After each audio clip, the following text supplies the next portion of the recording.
CultfiggaTvNews. Revolutionary salute. Revolutionary salute. Like, share, subscribe. Welcome to the House of Revolution. You know I'm your humble host, the Y'all Mean Revolution. We got a World War III alert. Be sure to wipe your feet. You in the House of Revolution. I mean, hit the like button, subscribe, share the platform, let everybody know the Y'all Mean Revolution Cultfigga's on. Putin, the revolutionary leader, and Kim Jong, his understudy, have just changed history. The U.S. is shook. NATO is shook. They now starting to come to the understanding of what's happening on their news channels, that they really messed up. And Putin has agreed anybody fight North Korea, ever, they will have to fight Russia. And North Korea just let NATO know, if y'all think about attacking Russia, you're going to have to fight North Korea. Salute, this is absolutely devastating to the West. They're scared because what this really saying, Kim Jong-un is ready to enter the battlefield in Europe.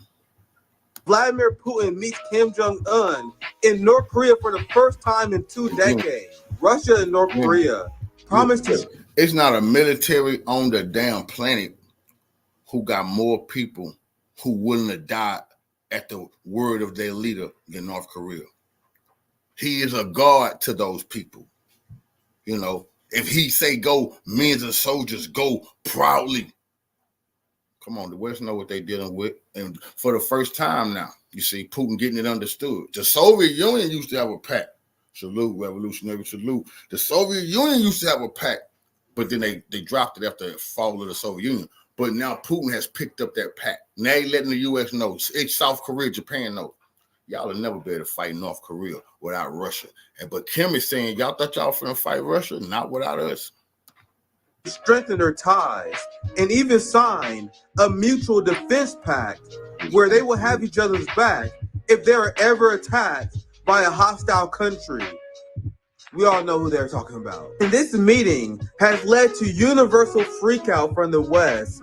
Even Bloomberg saying that Putin meeting with Kim Jong-un is a danger to the world. See, yesterday, it had a different tone.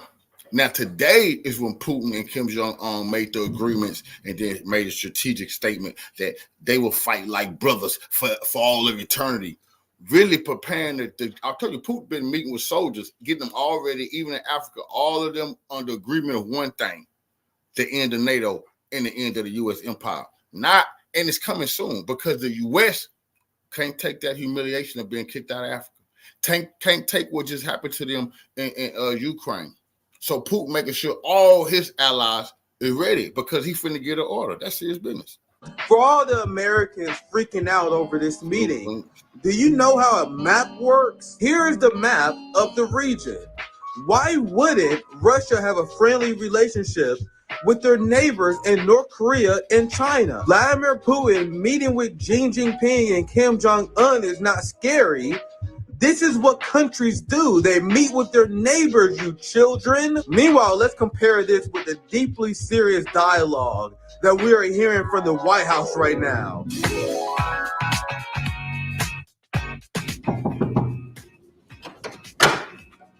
Hi.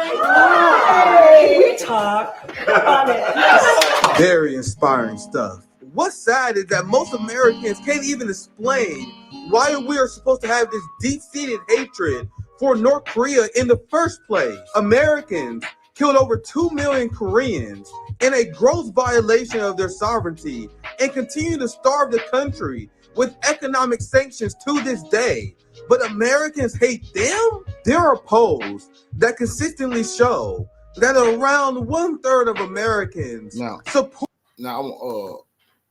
You know, R.I.P. to Willie Mays. Y'all know Willie Mays died today. R.I.P. to the legendary Willie Mays. But as I was looking at his story being told, something shocked me this morning. I started to do a video on it. I said, no, I'm not going to do no video on it. I'm going to start. I didn't know I would be talking about Korea, but it played right. Did y'all know Willie Mays, unlike Muhammad Ali, remember Muhammad Ali said, hell no, I ain't going to fight the Vietnamese. They didn't call me nigga. You call me nigga. Even though Muhammad Ali never probably was going to get a rifle, he knew they was going to use him as propaganda to suck in all the little black boys in the community that it was okay to go kill people who never did nothing to you. Ali refused. Willie Mays didn't. He went as a puppet to the Korean War.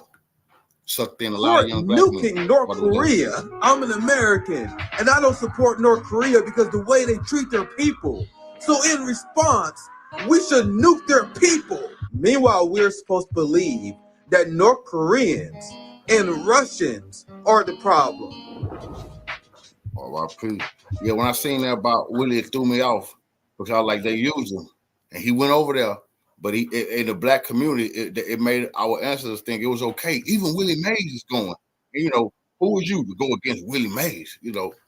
Shit, a righteous revolutionary. But it wasn't until Ali stood up and with a spine and said, I ain't going to fight nobody. They ain't calling me nigga. America is you. That's legendary. So we don't have that type of revolutionaries, athletes no more. Leader said it was a breakthrough document that takes their relations to new levels. The agreement agreed upon by Russian President Vladimir Putin and North Korean leader Kim Jong-un is aimed at expanding the economic and military cooperation of both countries and cement a united front against Washington. In a belligerent assertion against the West, Putin said the strategic partnership commits both countries to a mutual defense clause or clause under which both countries will help each other in repelling external aggression if either of them is attacked. He added that under the treaty, Russia will not rule out military technical cooperation with the DPRK, while calling for a review of what Russia holds the restrictive regime inspired by the US and its allies at the United Nations Security Council towards the DPRK. Further, Putin claimed that Russia and Korea have an independent foreign policy and do not tolerate the language of blackmail and dictating. Putin also made it a point to thank Pyongyang for its support of Moscow's war in Ukraine. On his part, Kim Jong-un called the treaty defensive, and he praised Putin as North Korea's dearest friend. The North Korean leader said relations between North Korea and Russia have risen to a new high level of alliance. Kim said the pact will expand cooperation in the areas of politics, economy, and defense, calling it strictly peace-loving and defensive in nature. Putin drew attention to statements by the United States and other NATO countries which have agreed to let Ukraine strike targets inside Russia with Western-supplied weapons. Kim Jong-un said that North Korea intends to further improve its strategic cooperation with Russia. He added that Pyongyang will also unconditionally support all of Russia's policies. Earlier this year, Russia provided a major reprieve for Pyongyang by using its veto power at the United Nations to effectively end official United Nations monitoring of sanctions on North Korea. Putin arrived at Pyongyang's airport early on Wednesday, making his first trip to the North Korean capital in 24 years. After Kim welcomed Putin with an embrace, North Korean state media said the two shared... Hold on. See, you can't gloss over this. Just a historical picture will be shown thousands of years from now. I can tell you, you're living in historical times. Times is changing. It's over. It just so happened that we're in the fucking empire that's going to be ripped apart. At least as a revolutionary, I can be proud to see the end. But damn, I wish I could see the beginning. This picture, Kim Jong-un, the great leader of revolution, who helped all kind of African nations who needed. You hate the imperialists, he that for you. Him and his father. Come to greet. Salute, family. Come to the airplane. Kim don't go anywhere to meet anybody. You got to come to Kim. It's a traditional thing. But he showed his people how great Putin is. You see, because he wanted all his people to believe in Putin, to be ready to fight and be ready to kill and die for Russia. This is a symbolic thing. He went out to meet Putin. Greet him. Honorable thing. You never see none of this type of shit going on with no other leader. Greet him at the plane. To show what historic and honorable man, Vlad, this North Korea here. And Putin was just smiling while he was going to North Korea because they ain't nobody been held like that since kings of the past. Welcomed Putin with an embrace. North Korean state media said the two shared pent-up inmost thoughts on the ride to the state guest house. Putin also invited... When Putin and Kim Jong-un riding, killers everywhere, on guard. Thousands of them. Ain't nothing to claim. No, they knew America was drooling, wanting to kill these leaders, and Putin, nuclear missiles on go when them two bosses was getting ready. Because they knew the assassination plot. See, Putin know what he doing. This man got stone testicles, boy. He ready to blow America and NATO up.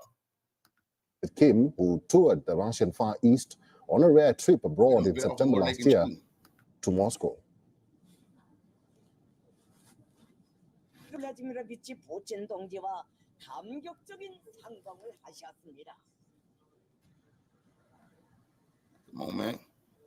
Kim Jong say whatever you need, Putin. Whatever you need.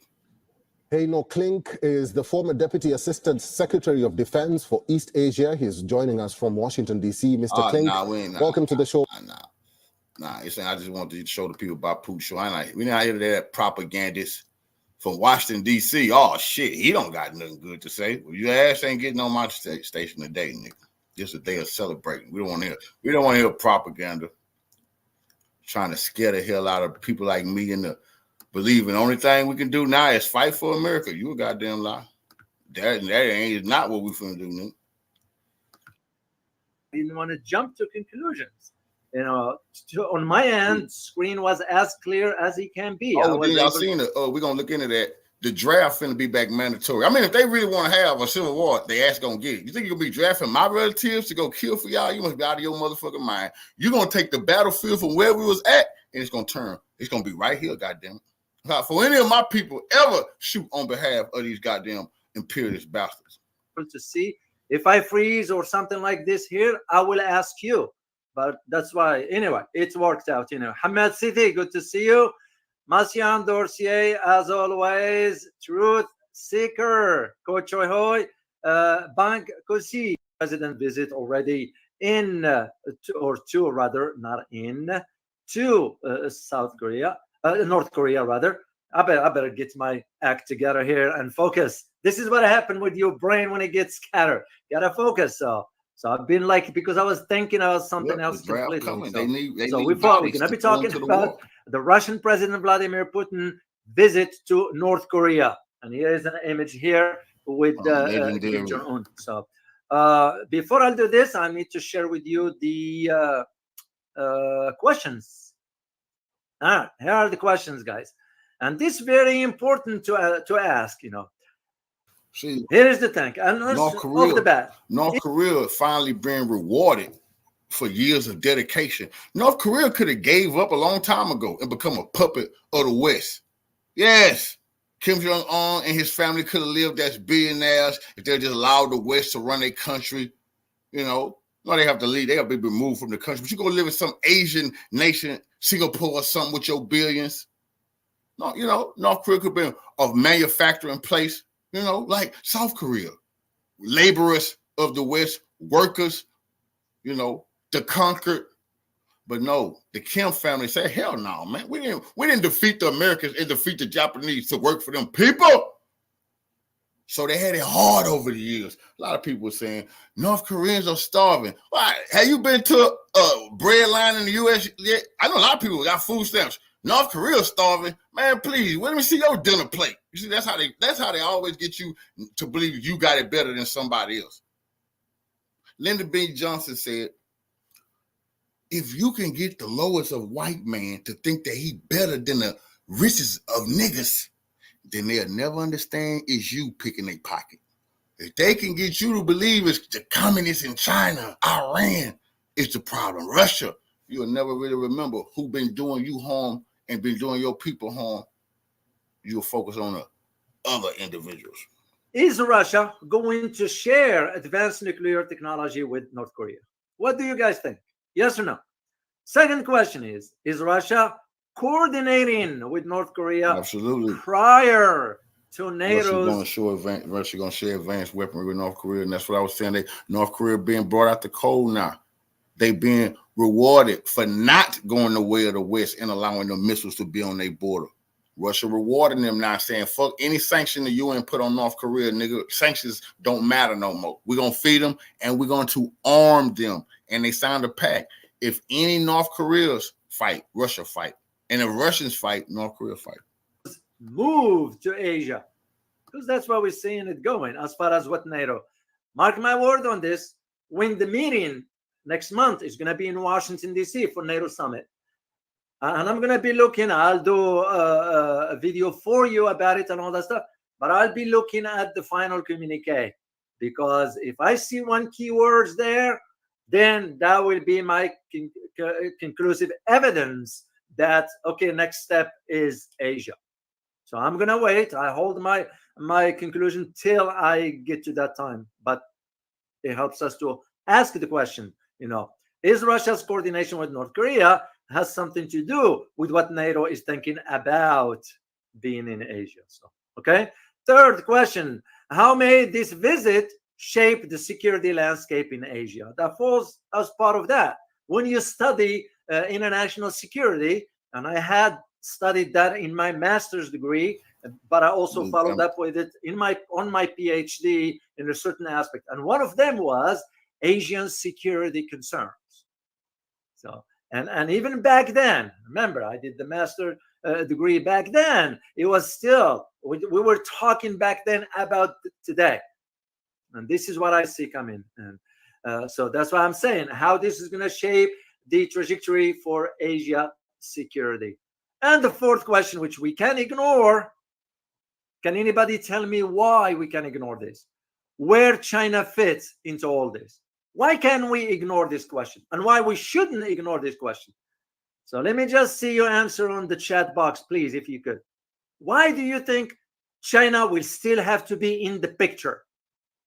And it's if you understand the dynamics, you should have an answer to this. So let me just see what you guys can put in here in the chat box. Oh, let me remove this one. This North Korea thing is bigger than just North Korea. It's about not having the U.S. and NATO on Russia and China's border. Remember, during the Korean War, China sent 1 million Chinese across that border. Many of them died fighting the U.S. to make sure that it is a North Korea and the whole country didn't fall. You see, the U.S. is still trying to continue their policies of invasion, and conquest. One here on the screen, and we'll see what you guys can put in there. Neighbors, that is true. Okay, that's one. Factory North Korea is neighbor of China and Russia. That is true. But there is something specific I'm looking for. Think deep, think deeper. See the strategic, see the big picture. See the big picture. Economy, Farhad Razavi. Okay, from which angle? From which? Truth seeker. You got it, but the wording of it, I will have to disagree with you. China controls North Korea's decision. That I will have to kind of change. For me, it's your opinion, and I respect it. But you got it. You got Nobody it. It has to do with North Korea's dependency on China. This is why whatever Russia does with North Korea, you cannot ignore the role of China into the picture. And this is why it's very, very important to understand all this stuff. So here's the thing. The Russian president, he's already in North Korea. And by the way, I'm going to share a screen with you because I want you to see the reception. We're not going to play the entire thing. It's just for you to see, because like I always say, guys, context matters. So absolutely. I want to share this with you. Let me pull it up first. All right, right there. Make it bigger here. Okay, and I'm gonna play it for you. And please give me a thumbs up if you can hear.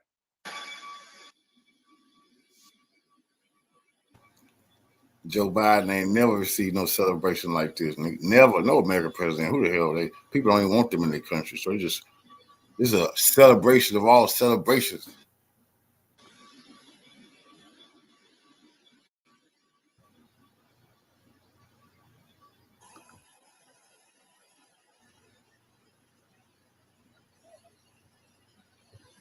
See, President Putin is blessing North Korea for their loyalty, bro. Kim is a worthy leader to his people now. You see, the U.S. promised to break them. Putin just told them that's a lie. And to prove y'all not going to do that, anybody go to war with North Korea, that's what they said today. You got a war with Russia. In North Korea, they said the same. If you go to war with Russia, you got to deal with North Korea. And it's about being willing to die. Don't nobody got more soldiers willing to die than Kim Jong-un. He's like a god to his people. That's serious business.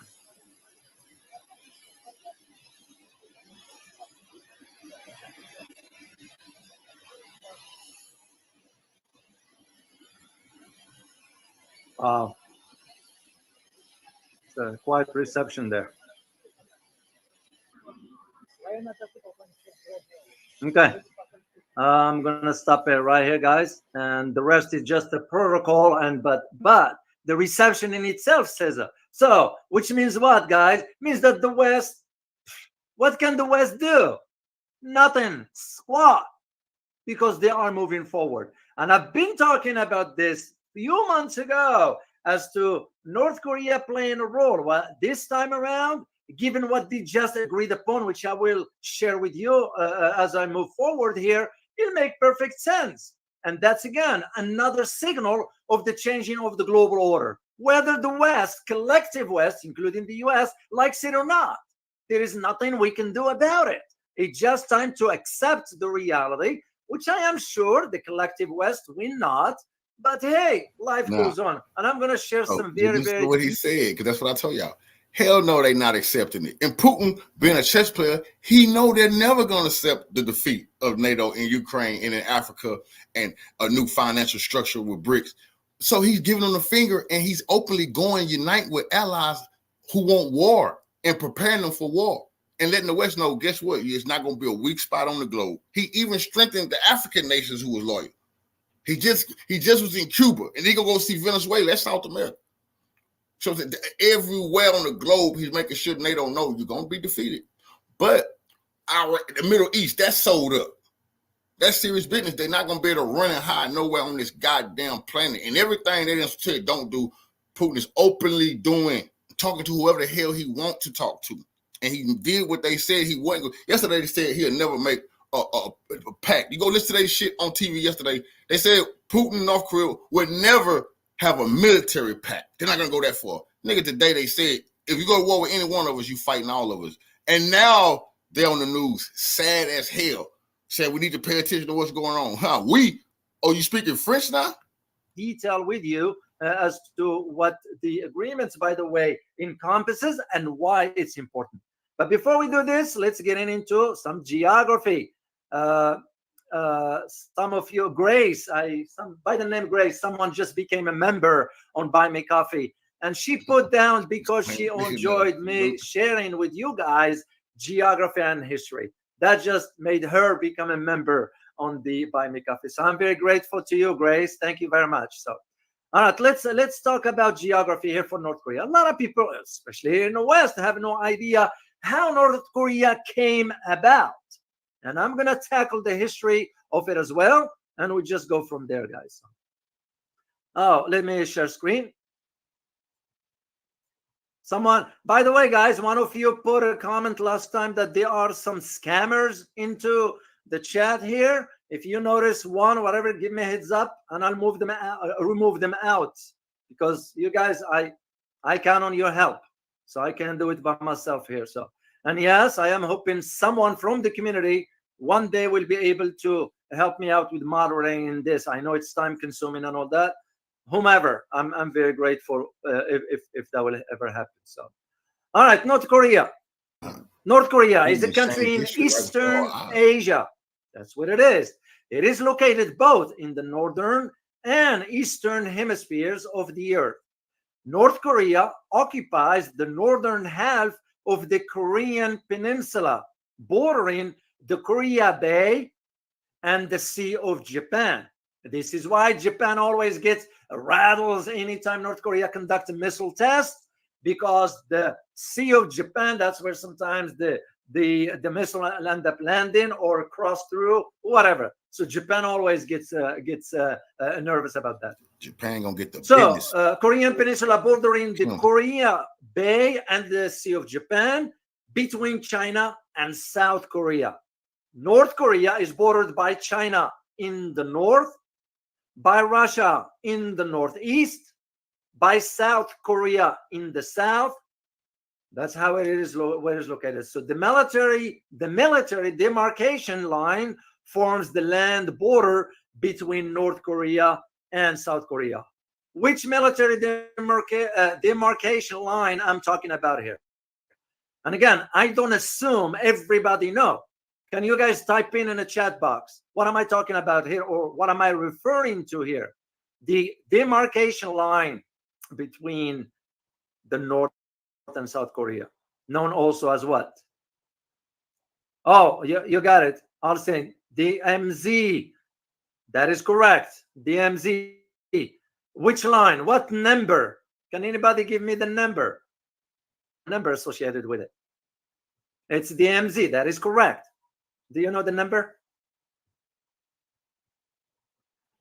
No?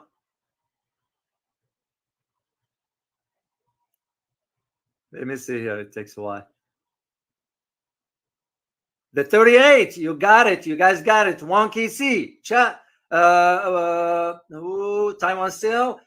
Gothic. You guys got it. 38th parallel. So if any time you hear 38th parallel or DMZ, that's what the reference is about. So now let's get into some history here, because this I found very fascinating. I have two links. I'm going to use one, but I'm going to share both of them with you. It's just sometimes I like to ensure that the sources I provide you have similar information and doesn't sort of contradict the reality. So North Korea, the population of North Korea is about 25 million, give or take.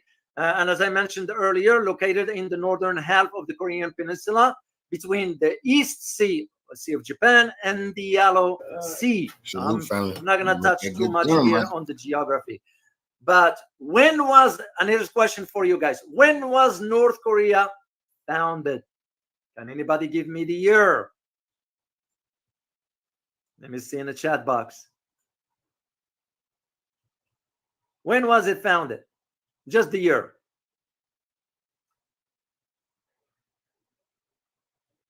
Oh, Aurel Vato from Sweden. Good to see you. Good to have you here from Sweden.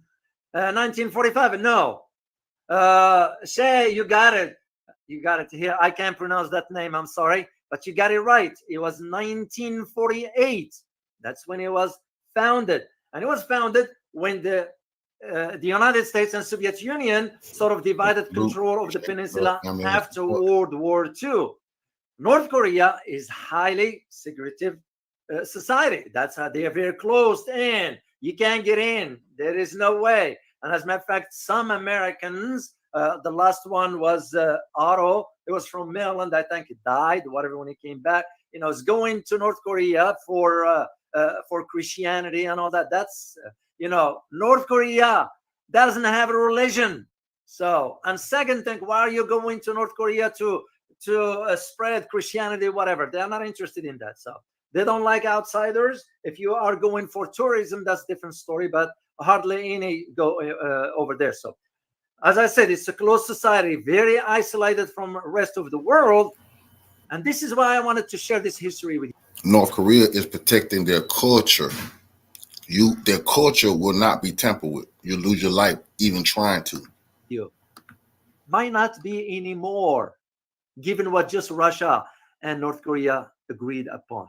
So this is why it's important to understand. So in recent years, the leader of North Korea, Kim Jong-un, and his with his nuclear program, sort of now the international community, and this is where I disagree, even though I'm sharing this with you, and I'm going to share the link because I found another link for this one here. The kind of focusing, here is what it says word for word. Let me pull it up here. In recent years, leader Kim Jong-un and his aggressive North Korean program have posed a growing threat to international stability. Oh, hold on a second. Let's be honest and be truthful as to who's posing danger to the global security for that matter.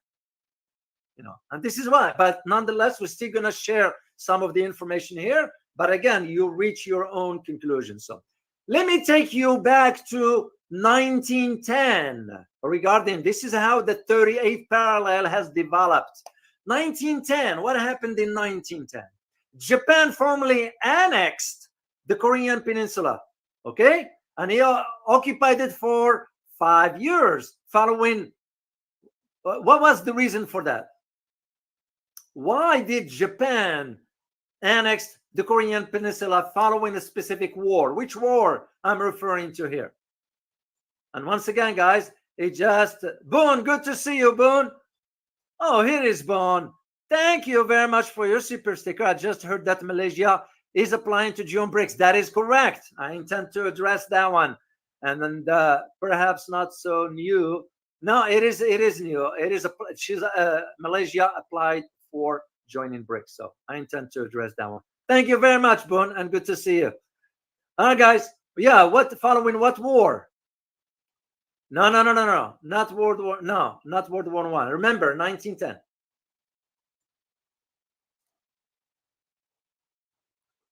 Oh, you got it, King David. Oh, David King. I'm sorry. I called you King David. You must be. So, David King, you got it.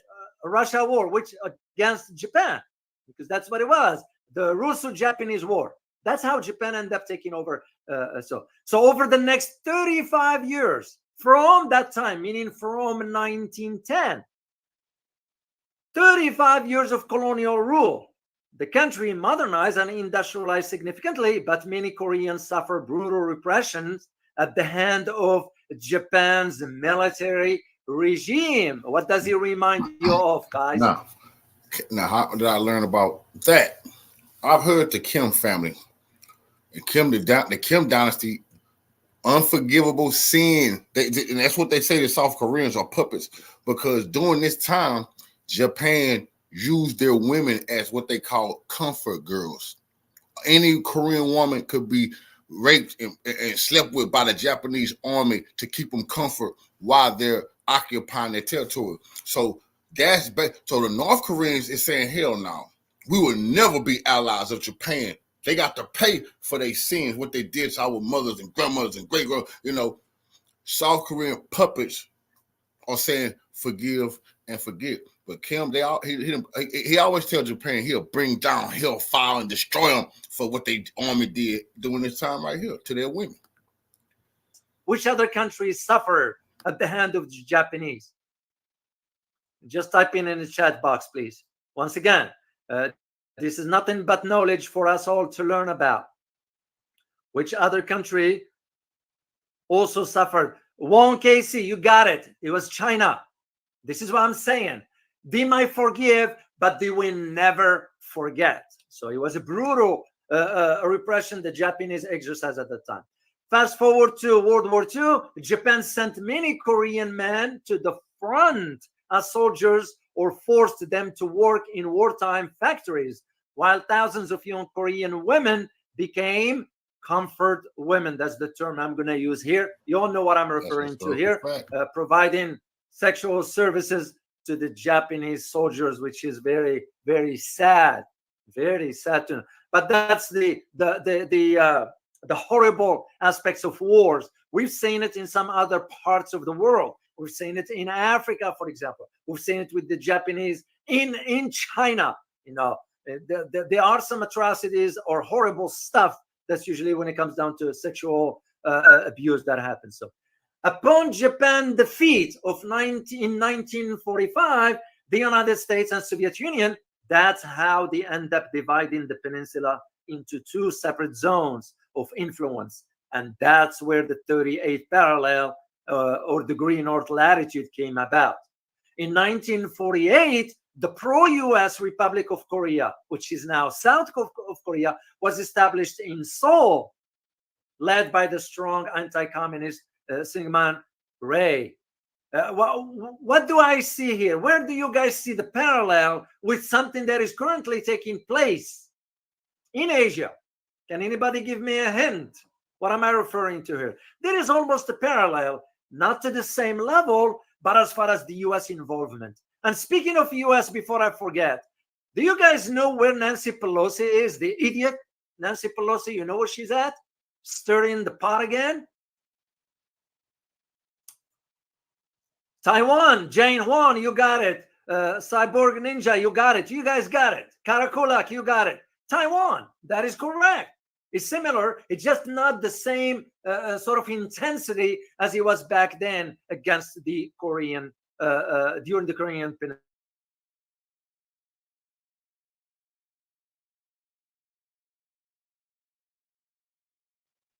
Taiwan, no, she's not in Taiwan. No. She's stirring the pot elsewhere. Yeah, and I am gonna my report on it. I'm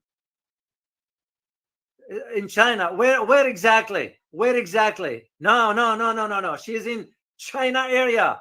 Yes, near India. Where she's in India, exactly. Where she's planning on going? She's planning on going to Tibet. But before that, she's gonna meet with Dalai Lama in India. To me, it's just trouble. Why are we stirring more trouble? We all know the issues, right? And this is why I'm like, you know. And plus, why is she going? She's not a official anymore. She retired. So anyway, let's move to continue on our history here. Now, Pyongyang, which is the capital of North Korea, it's considered one of the northern industrial centers. Okay, and this is where back then the Soviet Union installed the dynamic young communist guerrilla, none other than, who did the Soviets install back then? Before I share the picture with you. And he was the founder of North Korea. Let me see, guys, if you... Kim, which one? Kim Il-sung, that is correct. Here is a picture of him. I went to the archives, guys, and pull up some pictures, and I'm going to share some with you. So here is, again,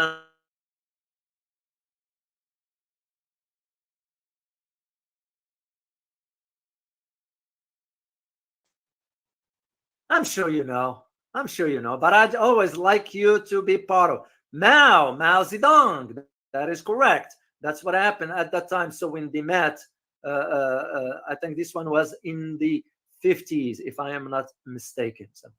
So Kim Il-sung became the first premier of the DPRK, the Democratic Republic of Korea. So then what comes after that? The Korean War, with both leaders claiming jurisdiction over the entire Korea Peninsula. Tensions soon reached a breaking point. In 1950, with the backing of the Soviet Union and China, North Korea forces took over South Korea, setting off the Korean War. That's how it started. The United States, on the other hand, came over to the aid of the South, leading with an army of 340,000 United Nations troops. Now, here is what I wanted to highlight to you. Some historical facts suggest that it was the United States that got involved into this. No, the United States got involved in name only. It was the UN troops, which means other countries sent their own troops. The same arguments I can make right now about Ukraine, should things go forward with what NATO, the incompetent organization, is thinking of doing by sort of deploying 300,000 soldiers. Who do you think those soldiers are going to come from? The US? No way. It's going to be from the like of Greece, the like of now Sweden and Finland, maybe Poland. But I did find out that Poland and Hungary and Turkey, all three countries said, hell no, we are not supporting any military action by NATO. Those are NATO members. So, well, if you kind of, that's to me, okay, why are you in the organization to begin with? Leave. Yeah, that's anyway, the 340,000 United Nations troops were sort of challenged what the North Korean did, and after 3 years of bitter fighting, and more than 2.5 million military and civilian dead, both sides signed an armistice in 1953. Do you guys know, by the way, that armistice thing? Let me remove this. Stop sharing. That armistice thing, you know, still till today, there is no official a declaration of ending of war. Yeah, armistice doesn't mean that they are signed, both parties signed to. No, still open. And this is why now you're going to be seeing a different dynamics that Russia now went to North Korea, signed some agreements, and I'm going to share with you, and it's changing the dynamics. So gone that era for where we will think, oh, North Korea is isolated. It is where the difference is going to be. As an analyst, I am telling you now, sky is the limit for North Korea because of the economic aspect, and I'll get into it. So, like I mentioned, this is Kim Il-sung. That's the founding fathers of North Korea, that is. So, and this is where that after 1953, the agreement left the border of North and South Korea essentially unchanged. It stayed that way all this time with heavily guarded demilitarized zone of 2.5 miles. So, then Kim Il-sung came to power, and I'm not going to go through more of the detail. I'll provide you the link and all that stuff. Suffice it to say that the investments Kim Il-sung did in mining, steel production, and other heavy industries, with this, North Korea's civilian and military economy initially outpaced its southern rival. And with the Soviet backing at that time, Kim built his military in one of the most strongest army in the world. Yeah, that's what happened. Then after Kim Il-sung, his son took over. Right here. It's the main big Kim Jong-il. He took over after the passing of his father. So, and of course, with the dissolution of the Soviet Union and Eastern Bloc, it affected North Korea economy. So, and this is where China comes in. This is what I asked you earlier in the question. Where does China fit in? Because it was China that was the lifeline for North Korea. So, and left the Kim regimes with China as its only remaining ally. So, there were so many, by the way, guys, which the media does not disclose, on so many occasions behind closed doors, as one who worked inside Washington. Of course, certain type of information that I came across, not the classified one, because I can't disclose that, and you all know, guys, but let's not beat the dead horse here, because I am still bound by the law, no matter what. But there was conversation about us trying to convince the Chinese to reduce its support for North Korea. And China always, with a smile, saying to the Americans, well, we'll think about it. So, because that's how the Western is, because you can't trust the West in general. Here is a picture of when Putin met Kim Jong-il at that time. So and that's what happened in 1994. Kim Il-sung died of a heart attack, and his son Kim Jong-il took over. That's what happened. And I was following this around that time, believe it or not, because right after when he took over, it was some sort of a conversation between Kim Jong-il and at that time the Secretary of State Madeleine Albright, which is an evil anyway. So the new leader established one particular policy, and that policy was military strength. Why? Because he knew he couldn't trust. Now the Americans, of course, he will not, and he couldn't trust both Japan and South Korea, because they paved the way for establishing their territory for the US. The same thing Philippines is doing today. The same thing Australia is doing. Even though the premier of China is in Australia visiting, but still, I won't trust the Aussies. When I say Aussies, I'm referring to the government. So the new emphasis of the new leader in North Korea back then, Kim Jong-il, as I said, it was on the military, and that's where the gap existed within the North Korean society between the military and the elite class. It's a reality we can't deny. Not everybody is okay in North Korea because the poverty and so forth and the inequality that exists. While all this is about to change, believe it or not, moving forward. So over the course of the 90s, there was like some flooding that took place in North Korea, poor agricultural policies and economic mismanagement. Why? Because most of the money was put towards the military. So then came the big elephant in the room at that time, which was North Korea's nuclear test, which was in the early 2000s. And this is the reality that Washington would never want to admit, that North Korea already have nuclear weapons. This is why, once again, guys, we never dare to attack North Korea. We knew it from way back. I was aware of it. We will never. And now it's too late for that. You can't even conduct like military operations, black ops, or none of that. None of that. Because we know what the answer is going to be from North Korea. Do you guys know the meeting that took place between Trump and Kim Jong-un last time on a building way out on the 38th parallel? You know what happened to that building? Kim Jong-un's sister gave the order and blew up the building. We're done.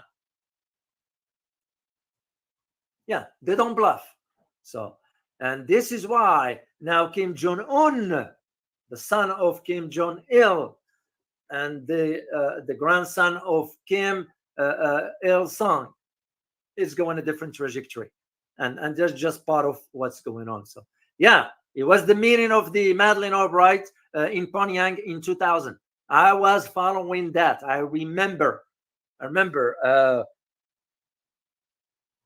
Where was I? I was in a military base because I was in the military at that time.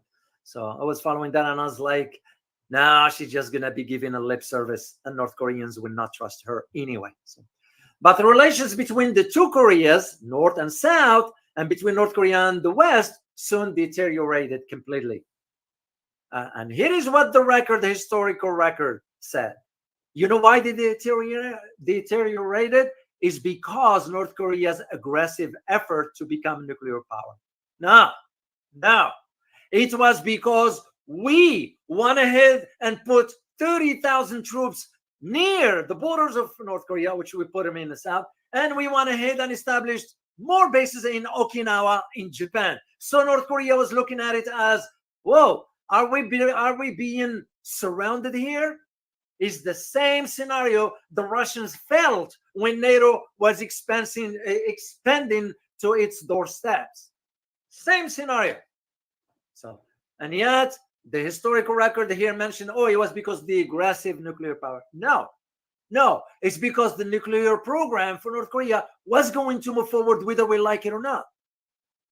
Simple as that. And this is where I see the manipulation of the historical record, even though I'm sharing it with you because I want you to hear it with your own, I want you to hear it from me, and I'm going to provide you the link to all that to understand the dynamics of this. Fast forward to 2003, and I wrote about this in my Russia book, and I'll share something with you about this one. What happened in 2003? And I'm going to ask you a question. What did North Korea did in 2003 specifically? I know it's a long shot question here, but who knows? I just want to try. You never know. What did North Korea do in 2003? It was a major event.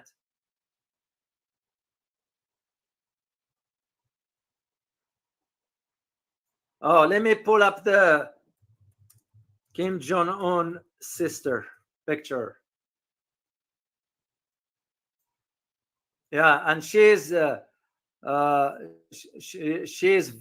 very, very tough. I had a chance to read about her. Yeah, the West, I ain't gonna be happy dealing with her. And she's in line, by the way. She's the only one who advises her brother Let me put a picture here. I didn't think of putting it earlier, but it's not a problem. So, you guys are patient. So, and patience is a virtue. So let me show you her. That's her right here. She is one to tell her brother, I'm going to blow up that building. That was just a signal, a sign, a message, whatever. So yeah, let me see your answer, guys. What happened 2003? I remember exactly, but in that decade.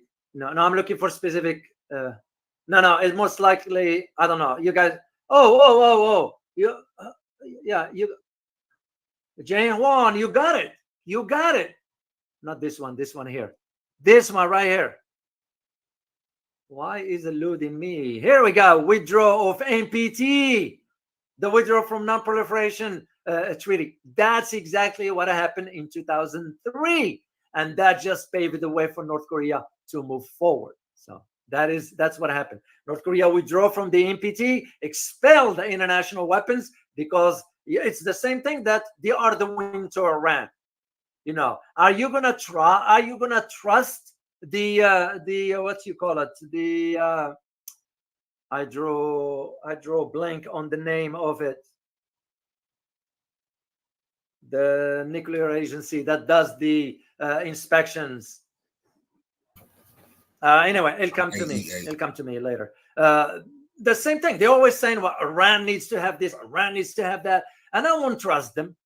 They can manipulate the report at the end. So what North Korea ended up doing? They kicked them out, the inspectors, and resumed nuclear research at a facility in Jong. That's what it was. And that's why the first test of the nuclear weapon was carried out. So this is why I've always knew a few years ago that North Korea possessed nuclear weapons. So now, Kim Jong-un came to power. Let me put a picture. And he was, you know where he was in Europe, right? Does anybody know? Where was he in Europe? Which country was he in Europe? He was studying there. Let me just see if you guys know.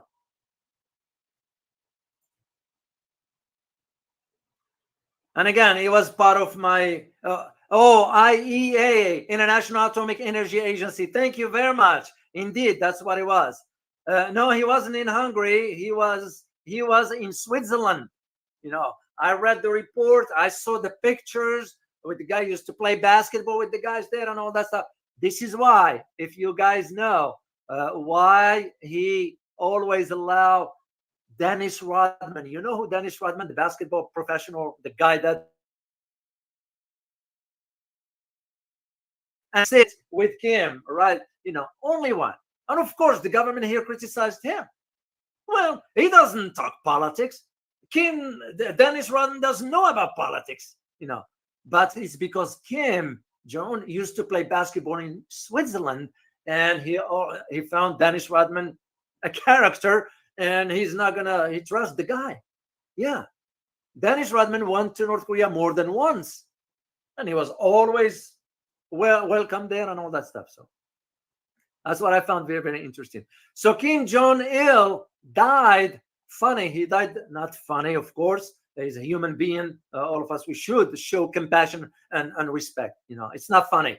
I apologize. I misused the word because that's not funny. He had a heart attack. What I was going to say is it was in a similar fashion like his father. Kim Il-sung died of a heart attack. So did Kim Jong-il died of a heart attack in 2011. And right after that, his second youngest son, which is Kim Jong-un, was 27 at the time, took over power. That's one who became now the leader. So, of course, for Kim Jong-un, sort of following in the first steps, in the footsteps of his father, but he's trying to modernize sort of the vision of his grandfather. Because remember, it's a dynasty. That's just the way it is. And of course, there is one major event, and I'm going to be done with this and move into analysis here. Of course, one major event, which was 2017, the tensions between North Korea and the United States reached an unprecedented level. North Korea launched its first ICBM, intercontinental ballistic missile, and that because it has the capability of reaching the United States. And that threatened to launch missile near the U.S. territory of Guam. You all know where Guam is, right? North Korea developed missiles that can reach Guam. And also, what North Korea did at that time, it tested a bomb 7 times the size dropped on Hiroshima and Nagasaki. And after that one, of course, we all know what happened, the harsher sanctions by the UN Security Council. And even Russia was there because they had to sign off into this. But Russia just did something unimaginable, and I'll share it with you soon. So what happened after that? The aggressive response from President Donald Trump at that time when he took over. And this is why he wanted to meet with the North Korean leader. And American leaders, they just don't understand. They don't know. Trump, I mean, come on, guys. No offense to Trump supporter, whatever. I don't think in these terms. I think of the objectivity. Who is objective to understand and have the depth and understanding of what geopolitics is all about? Have an understanding of what international relations are all about. Have an understanding of how to deal with foreign countries. And none of our leaders here possess. Actually, now is the Western collective West suffers from this leadership deficiency. You know, there is no other way of saying it. So I will share the link with you guys. And for now, let me move on to Hong Kong. Where are you here? Let me move this one here. Okay. Yeah, let's get into this. Okay, why the Russian president is going there? Okay. First of all, you have to understand that it was the North Korean leader that invited the Russian president. So this is what happened.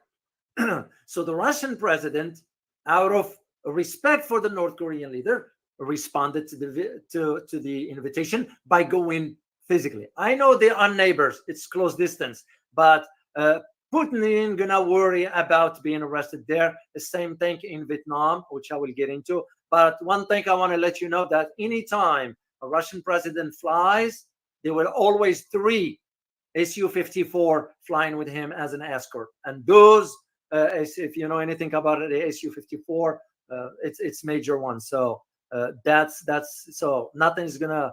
Plus, the plane has some characteristics that it will withstand even a nuclear blast. Excuse me. The what you call it?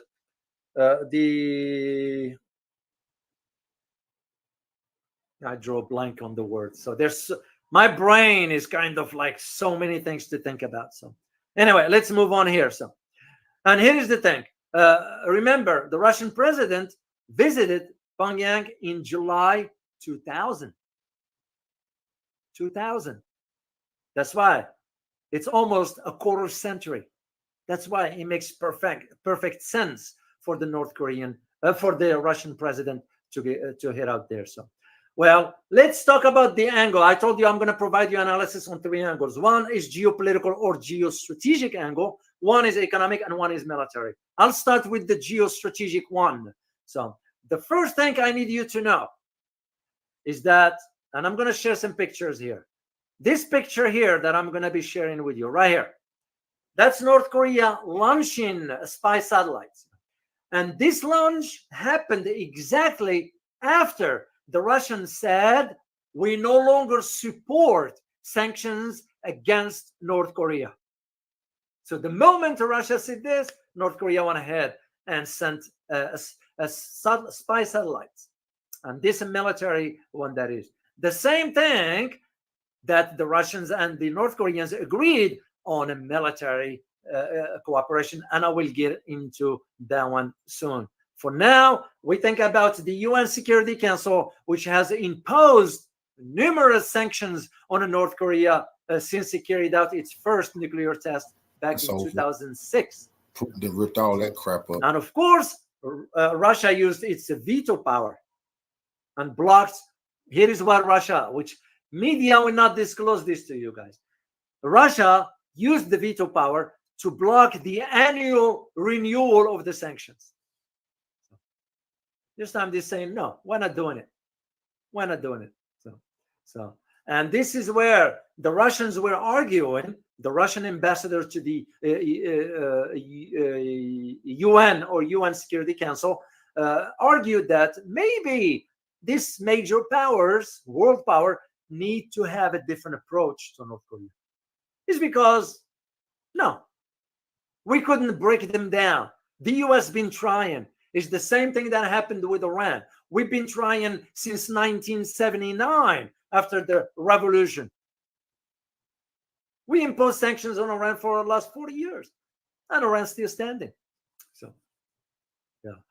Now, of course, the U.S. is making the argument that North Korea is providing ammo and weapons too, which is true. It is. But at the same time, why the double standard? So what makes that North Korea providing Russia with weapons wrong, and we providing weapons to Ukraine is right? Truth matters. And I'm siding with the facts. So simple as that. But at the same time, remember, North Korea didn't do this out of the goodness of its heart because he wants something in return.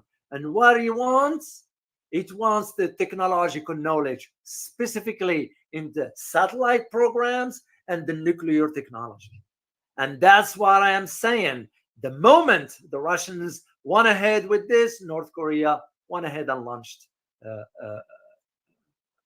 the satellite or spy satellite. That is. In addition, of course, what is Russia also known for? It has a lot of agriculture as far as grains. You all remember when Tucker Carlson, or you all remember when he went to Russia and he went to the supermarket. What was the assumption? Oh, they're going to be starving in Russia. There's no food. And the shelves had enough food, had everything. And he saw it with his own eyes. Same argument. So Russia is going to be providing grains to counter the food shortage in North Korea. But the main thing from a geostrategic aspect of it is that now Russia, and I am sure China as well, they both going to provide a diplomatic shield when it comes down to the UN Security Council resolutions. That is very fundamental. And this leads me to talk about the military aspects of it. And the military is that for the North Korean, as I said, the hope is the satellite technology and also the air power. That is one of the key. So because North Korea has developed some missiles that now is being used by the Russians in Ukraine. And they are powerful. Shalom, family. Hotel. And again, it's not a secret. It just what makes when Germany sends its tanks or Britain, which Britain is already in the toilet, if I may use the term, what makes it right? You got to be fair. So now the arguments that what will North Korea receive in return? Yeah, North Korea is expecting to receive something in return, and it's common sense. So for having North Korea providing certain ammo and so forth, because remember, North Korea produces so much ammo. And this is why the West now is realizing this conflict in Ukraine has exposed their vulnerability. UK, I read it. I read the document, which was declassified, okay, and put into public domain if you just know where to look for. And this memo that I had a chance to read was inside the Pentagon. And you know what it says about the UK? The UK will not be able to fight the Russians. It will run out of ammo in one afternoon. That's how weak. This is the American commanders in the Pentagon saying about the UK. Basically, what they're saying is that the UK military is ill-prepared. They can't fight the Russians. Even the US can't fight the Russians. So that's just what I found very fascinating. And yet, of course, the media is going to have to be cherry-picking about it. So what North Korea wants in return is that North Korea wanted the Russian air power technology because he wanted to upgrade. Because remember, North Korea has been under sanctions forever. So its air force is very outdated. Not anymore. This is what I see coming. And why is this? And here is the excerpt from my book when I wrote about the let me get to the picture here. I wrote about North Korea in the book, so I'll share it with you guys here. So recall my reference to the American unilateral decisions to withdraw from the Iran nuclear agreement. I am convinced that North Korea's leader, Kim Jong-un, has factored in, prior to his 2 meetings with Trump in Singapore and Vietnam, respectively, that he, Kim Jong-un, does not and will not trust Trump no matter what the latter says or promises. Trump's decision to withdraw from the Iran agreement testifies to Kim's thinking. U.S. withdrawal from agreements and treaties, bilateral or otherwise, shows Trump's inconsistencies. Countries around the world, including North Korea, are convinced that trusting the United States is a liability moving forward. They must be asking, how can we trust the United States, which says one thing, then does another? And let us put all this within the context of Russia's global strategy. So, and this is why I'm thinking the idea of the sanctions that we imposed on the Russians are backfiring, because now it's paving the way for that global change. The landscape is changing faster than ever, because here is the key from an economic aspect, because I wanted to share this with you. In addition to the military cooperation, there is also economic consideration at play. Yeah, it's a strategic move. Russia, of course, ain't going to do it also because they want to, it's the neighbor. No. You all know by now, guys. You all know by now, when it comes down to any country, I don't care what its size, I don't care what its economy, I don't care what its strength or weakness, whatever. National strategic interests matter. Simple as that. No. Now, here is where the key to all this, from an economic perspective. Of course, the military is moving into the direction with the Russians, but also remember, North Korea is economically aligned with China. And this, despite all this, the collaboration between North Korea and Russia will signify now a mutual interest. Why? From an economic perspective? Because it will counter now the influence of sanctions. What other countries do you have that dealing with the U.S. sanctions? You have Iran, North Korea, of course, Russia, China, because we are sanctioning some banks and we sanctioned the chips and all that, and all that is backfiring. So we'll stick with the North Korea because that's what our topic is. Because where is the advantage now? The advantage now is that North Korea will have access to markets. You know why? It's because now the Russians and the Chinese decide to create something that counter the SWIFT system, which means bypass the dollar. So there will be no reason why other countries will not trade with North Korea if they don't use the dollar. That's just common sense. And North Korea has a strong missile technology. I was aware of 2 countries, Libya and Iran. They were getting technology from North Korea. And the US can do squat about it because we cannot attack North Korea, because we know what the consequences will be, let alone North Korea does not bluff. And this is what's at the heart of it. It's that when we impose sanctions on the Russians, we didn't think long term. It's because we were looking at the end of our noses, as the saying goes. To those who speak French, there is the saying, il faut jamais regarder le bout du nez. Don't ever look at the end of your nose. Look very, very, very far. And this is why I'm saying the dynamics now for North Korea are going to change completely from all angles, militarily, diplomatically, and economically. And Russia sees an opportunity into this, but also Russia thinking in terms of a strategic move if NATO moves into that direction, which it will. Mark my word on it. This is why the Chinese, which, by the way, surprised the world today by developing some major, I wish I still have it somewhere here. Where is it? Yeah, anyway, they developed some major torpedo. Very, very, very, very, very advanced. Very advanced in an anticipation of what lies ahead. So the Russians doing it on one end, the Chinese doing it on another.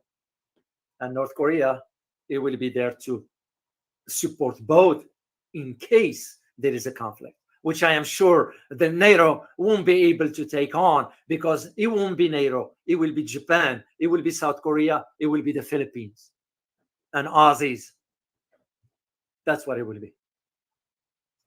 And this is one thing that Western, the articles that I read, and I had to read up on this stuff last night to see what, they are talking about what they're visiting this, they're visiting that, but they are not getting to the heart of what's really it's all about, because they don't want to draw the attention of the reader. Oh, really? Yeah. Because remember, this cooperation between North Korea and Russia has been going on for a few years now, but it's increased recently. Because remember, their first meeting took place, I believe, in 2019. And this is considered their second face-to-face. Because remember, Kim Jong-un went to the eastern side of Russia, not Moscow. I was wrong yesterday. I did meant to say Moscow. He went to the eastern part of Russia. That's where he met. But now this is the second face-to-face. And this is why I'm saying Russia's move by signing these agreements in technology, in agricultural, and in military. It's paving the way now to engage North Korea in trade, to bypass the US sanctions. But there is one key that I need you to know, very major one. Russia is also looking for labor, manpower, and it's looking at it from North Korea, the neighbor. So that means Russia, we need manpower. This is why, if you notice, some Westerners are moving into Russia. I'm made aware of a family in Texas that moved to Russia. And they're fine. So, very, very interesting dynamics. Then this leads me to talk about the second leg of the trip, which is going to be to Vietnam. Now, why Vietnam? Does anybody know? I'm going to share it with you. Let's just move on, because I have a lot to cover. There is one key about Vietnam. Vietnam applied to join BRICS,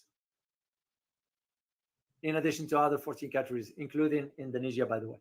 So the 14 countries, that includes Algeria, Bahrain, Bangladesh, Belarus, Bolivia, Cuba, Honduras, Kazakhstan, Kuwait, Palestine, Senegal, Thailand, Venezuela, and Vietnam. Speaking of Thailand, before I forget, you guys heard what the Senate in Thailand just passed?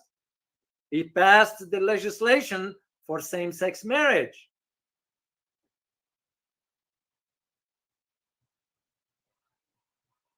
Nope. Yeah, I'll let you reach your own conclusion. Yeah, I couldn't believe it when I read the document that their Senate. It's their country. They can decide whatever they want to do. So, but here is the thing about Vietnam. And of course, how we responded to it. You know how we responded to it? By having a statement by the spokesperson at the embassy in Hanoi. You know what he said? And I quote, "No country should give Putin a platform to promote his war of aggression and otherwise allow him to normalize his atrocities." End of quote. What a double standard. What a double standard. So you guys smart enough to know I don't need to repeat the idiocy and the stupidity. You don't know. The bottom line is the trip to Vietnam is also of a strategic importance to Russians.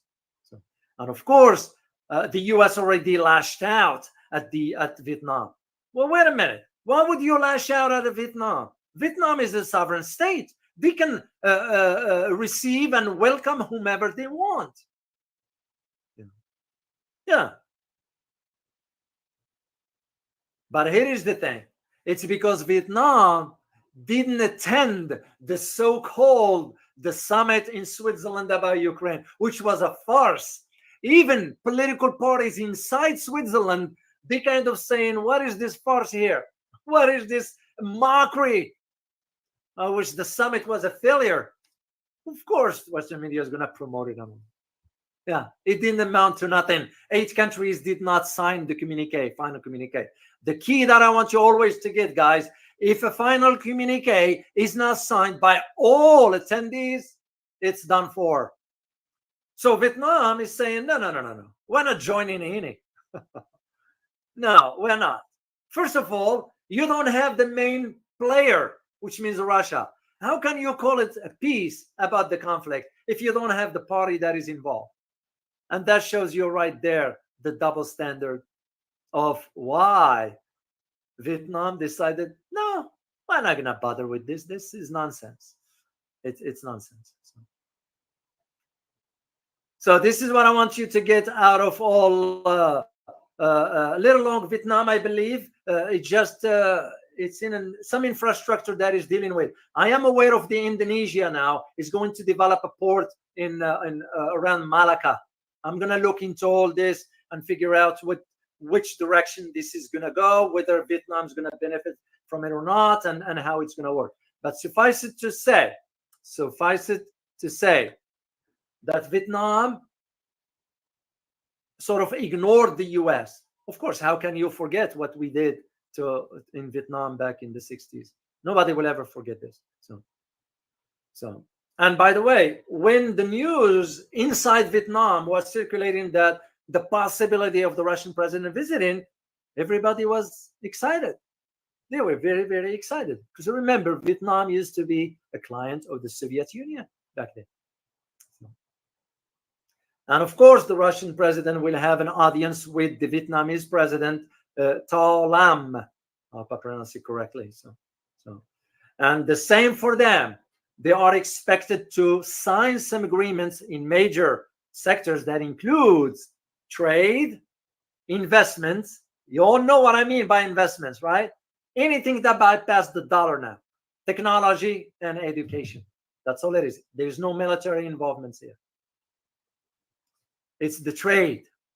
This is why now Australia is realizing how stupid Australia was to go ahead and follow U.S. policies and orders, shut themselves in the foot. And even to China's being smart about it, is saying, yeah. And here is a question for you guys, because I want you to answer this, yes or no. Should China forgive Australia? Yes or no? Simple. Yes or no?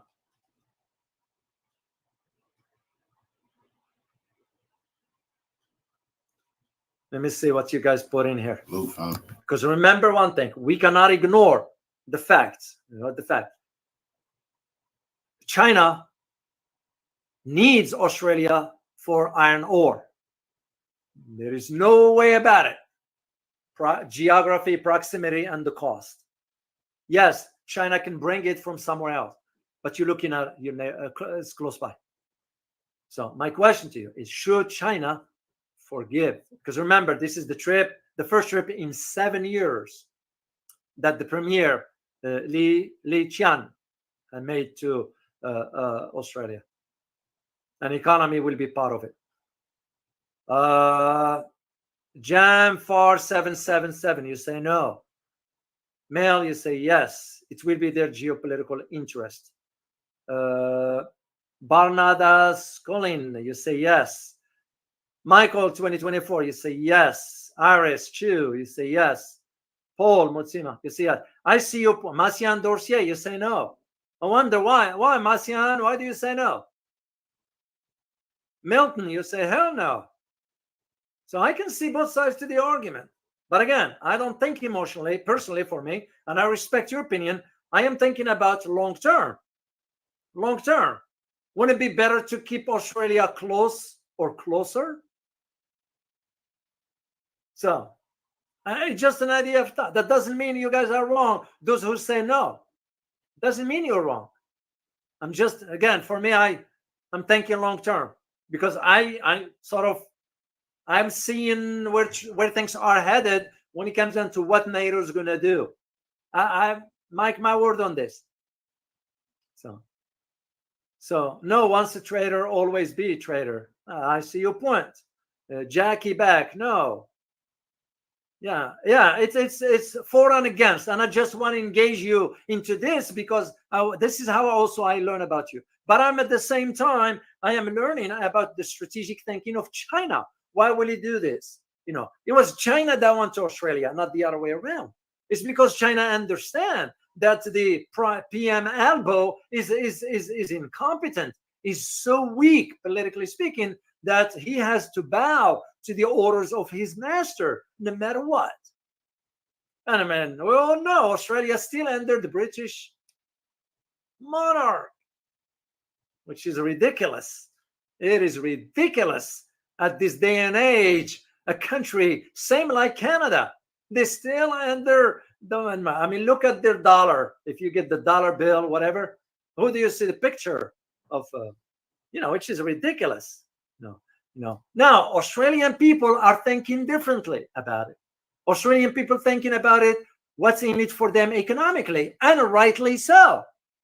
So it's just we have to think about the optics. So China might be very strategic into this decision, the same way that what Italy did when it pulled out of the BRI, and yet Meloni, the fox, I always call her fox, went to China begging for help, for money. So, and this is what I just wanted to get your intake into all this. Guys, I am going to answer a few questions here. Remember to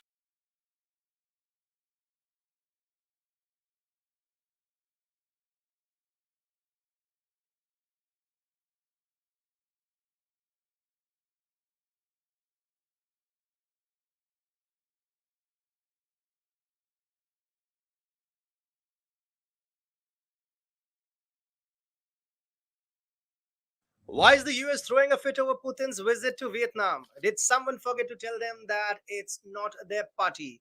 Is it because they think they are the global chaperone? Are they worried Putin might steal their thunder? Or are they just mad they didn't get an invite? Do they really believe they can dictate Vietnam's guest list? And isn't it a bit hypocritical to complain about international law when they are not even in the ICC club? Have they forgotten Vietnam isn't their puppet? Honestly, who put the US in charge of world diplomacy anyway? Welcome to TFI Global, the antidote to mass delusion. The US Embassy in Hanoi threw quite the tantrum over President Putin's upcoming visit to Vietnam. A spokesperson expressed outrage to Reuters, saying no country should give Putin a platform to promote his war of aggression. and otherwise allow him to normalize his atrocities. If he's able to travel freely, it could normalize Russia's blatant violations of international law. The irony here is almost laughable, considering it's hardly the US's role to dictate to its partners which foreign leaders they can host. It's a bit rich, too, given that neither the US nor Vietnam are part of the Rome Statute, which established the International Criminal Court. The same court, mind you, that issued a warrant for Putin's arrest last year, clearly referenced by the spokesperson. And while the official reason for Putin's visit hasn't been confirmed, it's obvious that the discussions will likely center around bilateral cooperation, not just his views on Ukraine. By rudely scolding Vietnam through their embassy spokesperson, the US risks stirring up unnecessary drama in a strategic partnership that took years to build. Just last year, after lengthy negotiations, the US and Vietnam clinched this partnership despite their history as wartime enemies. Both nations share goals in managing China's rise, which is crucial for Vietnam due to its maritime territorial dispute with China. However, Vietnam is far from being a US ally or puppet. It proudly maintains its strategic autonomy as evidenced by its ongoing strategic relations with Russia, despite intense Western pressure to sever ties. Most of Vietnam's armed forces are equipped with Soviet and Russian hardware, and Russian energy companies are active in exploring offshore deposits. Moreover, Vietnam deeply values Moscow's support during the Vietnam War, which cemented their strong ties. Putin's upcoming visit should be viewed within Vietnam's careful balancing act between Russia and the US. Vietnam aims to secure the best possible position concerning its top trade partner, China, with whom it has a fierce maritime territorial dispute. Russia respects Vietnam's decision to partner strategically with the US, but the US clearly doesn't extend the same courtesy regarding Vietnam's relationship with Russia, a point not lost on Hanoi. Despite the US's patronizing attitude, Vietnam will continue to keep the US close, seeing it as the only realistic counterbalance to China in the South China Sea, or the East Sea as Vietnam calls it. At the same time, Vietnam is arming itself with Russian weaponry, preparing for any potential conflicts. With Sino-Filipino tensions worsening, the US will likely try to involve Vietnam to increase pressure on Beijing. However, Hanoi will not compromise its interests to appease others. The reality has always been the case, but is even more apparent after the US's overblown reaction to Vietnam hosting Putin. This reaction serves as a stark reminder to Vietnamese policymakers and the public that America will always see itself as the senior partner in any bilateral relationship. Such arrogance isn't just offensive, it's also counterproductive to US national interests. It reduces the likelihood of countries like Vietnam cooperating more closely with the US against others, like China. So while the US might be fuming over Putin's visit, Vietnam will continue its dance, balancing its relations with both superpowers to safeguard its own national interests. The US might do well to remember that mutual respect and understanding go a long way in maintaining alliances and partnerships. Trying to strong arm a proud nation like Vietnam is bound to backfire and only push it closer to other powers willing to treat it as an equal.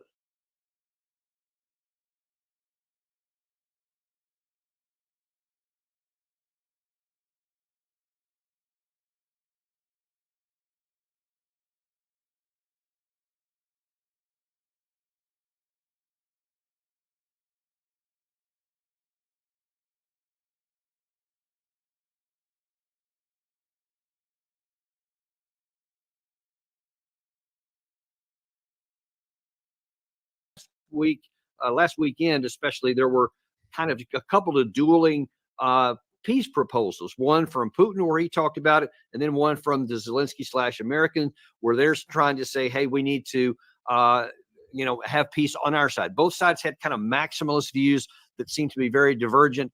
But I think when we get into some of the details, one is kind of based, it's harsh, but kind of based in reality. And one is based in fantasy and no reality whatsoever. We're going to get into that. First of all, here's what Putin said when he was in Pyongyang talking about the future. This confrontational policy pursued by the United States to expand its military infrastructure in the region goes hand in hand in the growing scale of military exercises involving South Korea, Japan, and they're clearly hostile with regard to the DPRK. Such steps undermine peace and stability on the peninsula and threaten the security of all the countries in Southeast Asia. Now, what do you make of that? Because obviously you were in the military for quite a number of years, and you understand why a lot of exercises happen. To what extent do some of our exercises that he was referring to there in the Indo-Pacific area, especially around both North Korea and China for that matter, contribute to security for the U.S. or take away from? Well, that question could be answered pretty easily. I don't think it does much for us at all. But that's not the basis or the rationale for Putin's trip to North Korea. We need to understand that Putin, or Russia, let's just say Moscow, has always had the ability to escalate conflict and tensions and crisis with us or anybody else horizontally.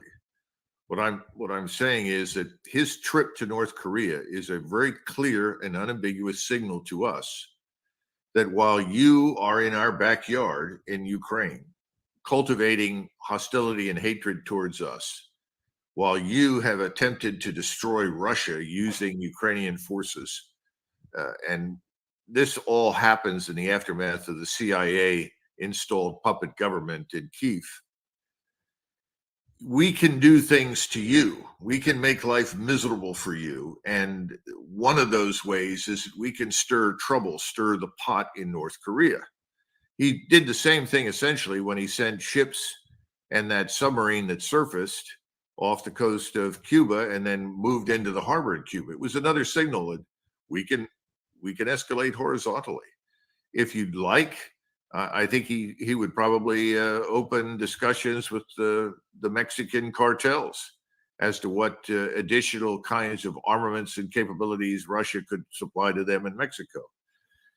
This is all a part of the same attempt to sober us up, Dan, and get us to understand that what's good for you can be good for us. Don't underestimate our abilities to spread this thing in ways that are antithetical to you, because let's face it, the war is over in Ukraine. He's won it. He now controls or holds all the key cards. He is in a position now to decide what he wants to do. It doesn't matter what we want him to do. It doesn't matter what we say. It doesn't matter what we threaten. He can do any damn thing now that he wants to do in Ukraine. What he really wants to do is end the war and create a new peaceful stability in Western Ukraine. That can be done, but we are not going to support it. And that means that he has to now seriously consider seizing Kyiv, crossing the Dnieper River, going down to Odessa as the first big stage in ending the conflict. And then secondly, from that standpoint, negotiate with new governments in Europe in the fall. He's not a fool. He knows that European governments are changing. The people that have been ruling in Europe since this insane war began are going to be gone. Now, that doesn't mean they'll all immediately come to Moscow and recognize the utility of ending conflict with Moscow, but I can tell you, Berlin is certainly going to move in that direction. And that's probably more important than anything else. And if you look at the most recent polling data that I have from Poland, the Polish people are not just sick of the war, they're sick of millions of Ukrainians being inside their country. They want this thing to end. So their government, which has been a stooge for the European Union and NATO, is about to get an education. And that's what happened with the European elections. All of these what they call far right parties, which is a joke. These are simply parties that don't want to go to war against Russia and don't want to suffer under the sanctions that we've imposed any longer. They're going to take over. Now, how rapidly can they move? And I think we know from history that you don't turn off and turn on conflict and crisis the way you do with a light switch, but it's clearly moving in Moscow's favor. That's all. And it's interesting. And actually, before we go on to the next topic, I want to stick on what you mentioned there, because you said that Russia could move up to and possibly even beyond the Dnieper River. But of course, we've seen really from the beginning of this year that Russia's been making methodical progress, but it's been pretty incremental. Other than a couple of big spurts in Avdiivka and several other places not far from Bakhmut and some of the areas in Kupiansk, and now a little bit of an incursion up north of Kharkiv, it's continued to go a little bit slow. Do you see Russia either one, just trying to slow methodical to just wear out the entire force, or do you think that number two, it's actually possible they could make a big punch somewhere? Well, I don't think the somewhere is any question. I think they've got 100,000 troops up in White Russia or Belorussia, prepared to move from the north to the south on the west side of the Dnieper River down towards Kyiv, while at the same time their forces can cross the river anytime they want to. I think he was quite sincere in what he recently offered as a potential start point for negotiations, but I don't think he was surprised that everybody rejected them. We're dealing with lightweights in Washington that have made a lot of stupid statements, even dumber than the things coming out of Zelensky's mouth. Now they can't retreat from those earlier policy stances. It's just not possible for them to do that. There are also other things going on that don't really reach us here in the United States. You've got to look carefully for them. German pilots have been scrambling in their jets over the Baltic, intercepting large numbers of Russian aircraft from time to time who've turned off their transponders. So it looks like the Russians are testing the readiness of anybody in NATO to respond to anything they might do in the Baltic. And again, that's another example of what I call horizontal escalation. We're all focused on Eastern Ukraine, but what else can the Russians do? And that's the point. The Russians can do a lot. And it's very difficult for us, being as overstretched as we are, to respond effectively. And so to the second question there, do you see any prospect that Russia might move quick? Otherwise, it could literally be another 6 months, a year maybe, before they could move on any of these larger cities. I think the Russians would like to end this by the end of September. And if you're going to try and end this conflict before the end of September, you've got to cross the river. This was the last ditch attempt to avoid that. I mean, this is everybody, we've been lied to so much about the Russians that we don't understand the rationality behind their behavior. The last thing that Vladimir Putin wants to do is rule Ukrainians. Doesn't want to do it. The areas that he's got control of right now are overwhelmingly Russified or Russian.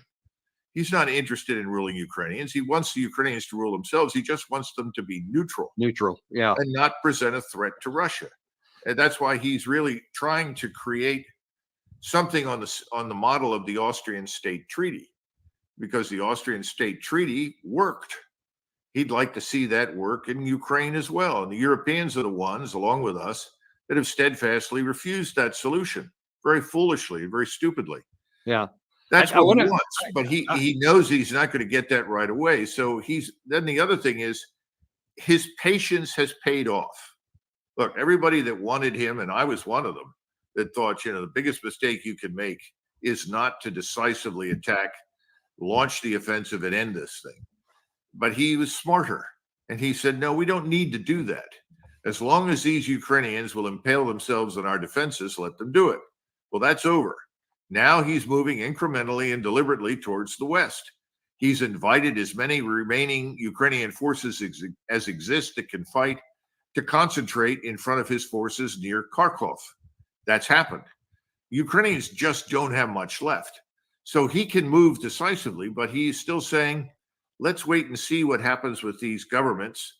And the question is, does he move now or does he move a little later, based upon the potential for some of these governments to collapse?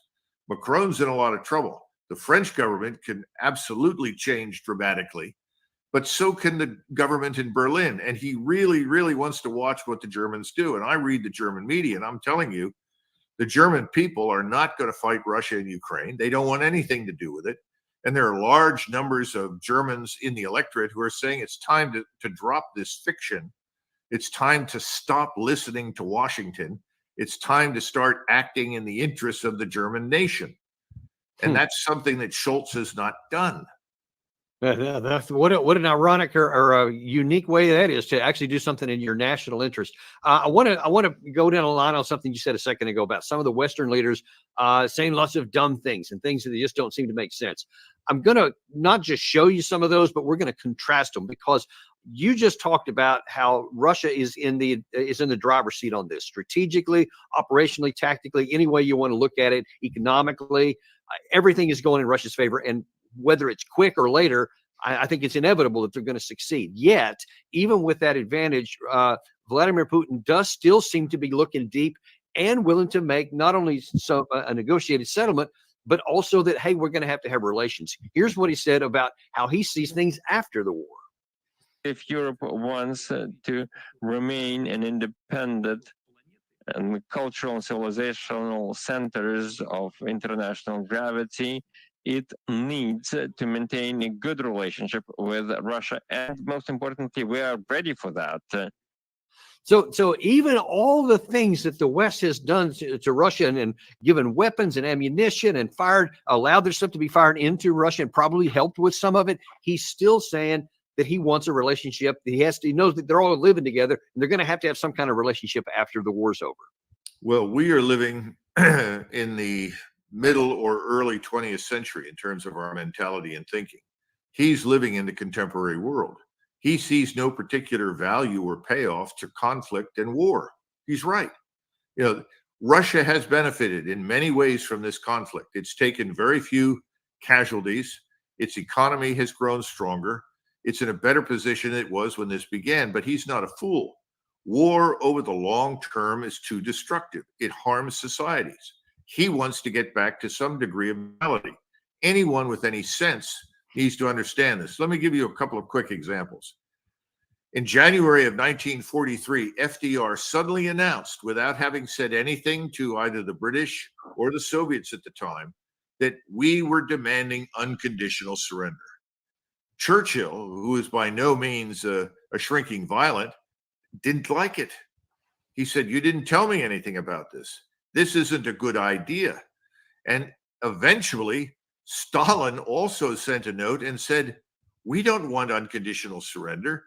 That means the war is going to drag on because the Germans won't walk away." He said, "We want to end this with Germany. We want to get back to some sort of normal relationship." Remember, this is January of 43. Stalingrad did not surrender until February, 2nd of February, 1943. And even after it surrendered, then the Germans launched a spectacular counteroffensive, did enormous damage to the Soviets. And the Soviets went on to the strategic defense, which worked very well for them. But there was no guarantee that the Germans would be dumb enough to attack them the way the Ukrainians have. It was not a good idea. In 1943, in the fall, Leahy brought in both Marshall and Arnold. Marshall was chief of staff of the Army. Arnold was the de facto leader of the U.S. Army Air Corps. And he looked at them and said, "Don't you understand? We want to live with the Germans and the Japanese when this war is over."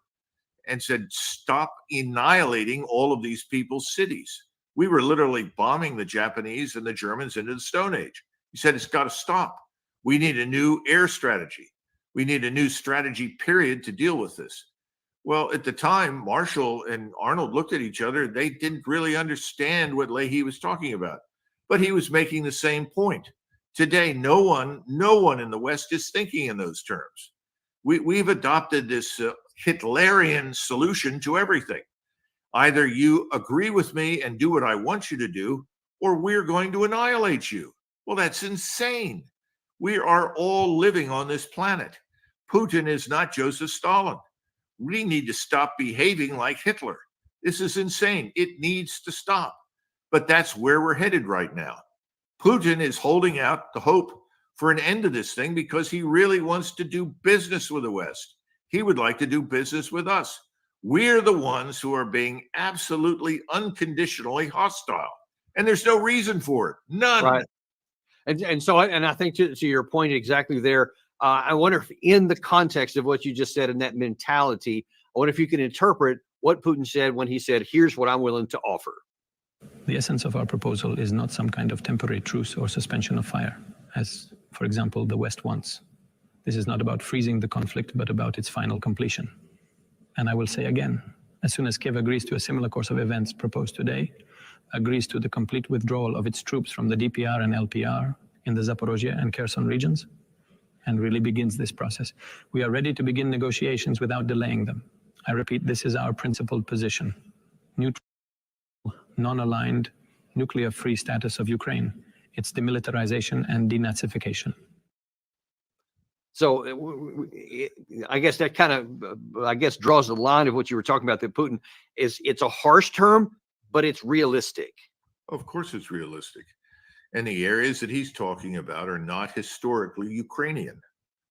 You know, they've been under Russian control, and before they fell under Russian control originally in the 1700s, they were dominated largely by Mongols and Tartars and Turks and the Ottomans. The regions he's mentioning have been Russian from time immemorial, as far as he's concerned. That means at least since 1776, which is incidentally when we were founded as a country. So I think he's being quite reasonable. But in the West, you heard what Bush said. No, not Bush, but Biden. Under no circumstances can we accept this. That's an unjust settlement.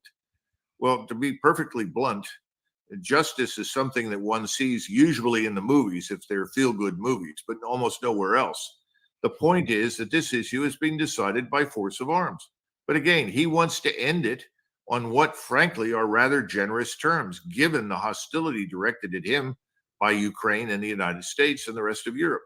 How much would you say, Doug, how much would you say that of his terms that he just mentioned there are non-negotiable requirements, or that they're an entry point for a negotiated settlement that he could give if he got something on the other side? Well, I think he's left out a couple of things, Dan, that historically, he's insisted upon. One is Kharkov and the other is Odessa. He didn't mention Odessa and he didn't mention Kharkov. And the reason he didn't mention them is that I think they may be negotiable. And if I were Ukrainian, I'd be very interested in that. But the key feature of all of this is neutrality, the Austrian-style neutrality. And remember that after Austria was evacuated, for many, many years, there was a Soviet general who was assigned to essentially sit in Vienna as a member of the Austrian National Security Council to make sure the Austrians fulfilled all their obligations and commitments. It worked. I think you'd have something similar in Moscow. They would certainly insist on somebody there to ensure that, once again, there is no internal coup by the CIA or anybody else to subvert the order and create a newly hostile Ukraine. So I think he's quite serious. It should be taken seriously. It's not going to be taken seriously by Washington, because that's an admission of defeat as far as Washington is concerned. Well, but in Europe, that's different. In Berlin and Paris, they can sober up very quickly and they can say, look, we accept these terms. Let's talk about what remains and how we're going to sort this child. I think that could happen. And hopefully you've got some smart politicians. Certainly you've got Le Pen, who, if she takes over as prime minister, can turn to Macron and say it's the will of the French people that we make peace with Russia. And he may well go along with that. At the same time, in Berlin, Scholz and Baerbock and the other fools that have been running that country now for years, really an extension of Merkel, they've got to go away. And the new regime that comes in needs to say, look, we've got to make peace. This war has been catastrophic for Germany, and it has been. Really has been. But if you're looking for, not you, if anyone is looking to the United States for leadership on that direction, well, here's what the vice president said to dash those hopes. Yesterday, Putin put forward a proposal, but we must speak truth. He is not calling for negotiations. He is calling for surrender. America stands with Ukraine, not out of charity, but because it is in our strategic interest. We stand with delegations from more than 90 nations who also have a strategic interest in a just peace in Ukraine. Among us, no doubt, exists a diverse range of views on many of the global challenges and opportunities we face. We don't always agree. However, regarding Putin's unprovoked, unjustified war against Ukraine, there is unity and solidarity in support of international norms and rules. International norms and rules, and unjust and unprovoked. Like, we didn't do nothing. Nobody in the West did anything. This darn Putin just rolled in there. I mean, what you see there, Doug, is not only a repudiation of anything that any opening moves that Putin had on there, but then they just said, basically, we're going to keep with the same old things that we've done that have been an utter failure. We're sticking with them. Yeah, I mean, they can't reconcile themselves with reality. It is antithetical to the interests of the American people for us to live in a state of perpetual war with Russia, which is effectively what the uniparty in Washington is demanding of us, that we live in a perpetual state of war with Russia. No, we don't want to do it. We're not interested in it. Who rules Eastern Ukraine has never really been a vital strategic interest for anyone in Washington. And for that matter, virtually everybody that lives in Europe, particularly Central East Europe, has no interest in who really rules Eastern Ukraine. For the history of Europe, Kiev was always the outpost of what we would call the West. Everything beyond the Dnieper River and Kiev consisted of Russians, Mongols, and Tatars. You know, this is absurd. The other thing is, we have no interest in underwriting an endless war in the Middle East either, or expanding Israel to swallow its neighbors. This is all nonsense. And we're living in this fantasy world where we think we have the power to impose the outcome. We don't. And if we continue on this path, we'll be at war with everybody. By the way, look at the BRICS. Look at the countries that have now joined, in addition to Saudi Arabia and Iran. And the Saudis and the Iranians are negotiating deals that have to do with natural gas, oil, transport, food, and everything else, looking for a new path from the Indian Ocean all the way up into Moscow. Because again, this goes around Central Asia, which historically has not always been very stable. It's an alternative. And we now know that people are not going to be able to easily transit the Suez. We also know that we've tried to buy off the Egyptians by telling them that we'll forgive their $180 billion debt if they just quietly admit all of these Palestinians who've either been killed or driven out of their homes and let them come into Egypt. But if Sisi does that, he will be seen in his own country as a traitor, as having betrayed his people, as having betrayed Islam and the House of Islam. That's not going to work. We're holding a losing hand right now. There are at least 50 more countries lined up to join BRICS immediately, and they all want to join this new gold-backed currency system. And they want to get out from under our financial hegemony. So we're not only losing something that we really never completely had, which is global military hegemony, we're also losing our financial hegemony. Yeah. And the financial hegemony was always based on economic strength and prosperity. And that admittedly is very fragile right now here inside the United States. So if anything, we're just becoming isolated. We in Israel are going to end up sitting on the sidelines, watching the rest of the world organize itself and chart a new course. Yeah. We're not going to be in it. That assumes, of course, that Israel survives. I can't think that the next clip I'm going to show you is going to do anything to stop that downward trend, because what you're going to see here is the Secretary of State on this same topic. I mean, there's no better way to say it than he's just dealing with abject non-reality. Check this out. The bottom line is this. The Ukraine strategy that we've had and that we've been acting on individually and collectively now for nearly 2.5 years is showing effective results in making sure that Ukraine can ward off Russian aggression, and it's done that remarkably.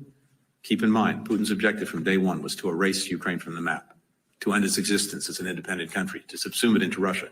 That has failed. To say that our strategy has been remarkably successful and then just changing the goalpost by saying, well, Russia was trying to accomplish the eradication of Ukraine, and since Ukraine's still there, they have failed. Utterly lies, and it's not a mischaracterization. It's an utter lie. He knows that's not what Putin's objective has ever been, but yet he's saying that. And just people who don't know, Doug, and that means an American audience, some of them may go, oh, okay, cool, I guess, because they don't know any better. But all that's going to do is continue moving us down an unsustainable path and just going to, I think, lay the foundation for Ukraine eventually being defeated. Well, everybody in the Middle East is tired of listening to Anthony Blinken repeat Prime Minister Netanyahu's talking points.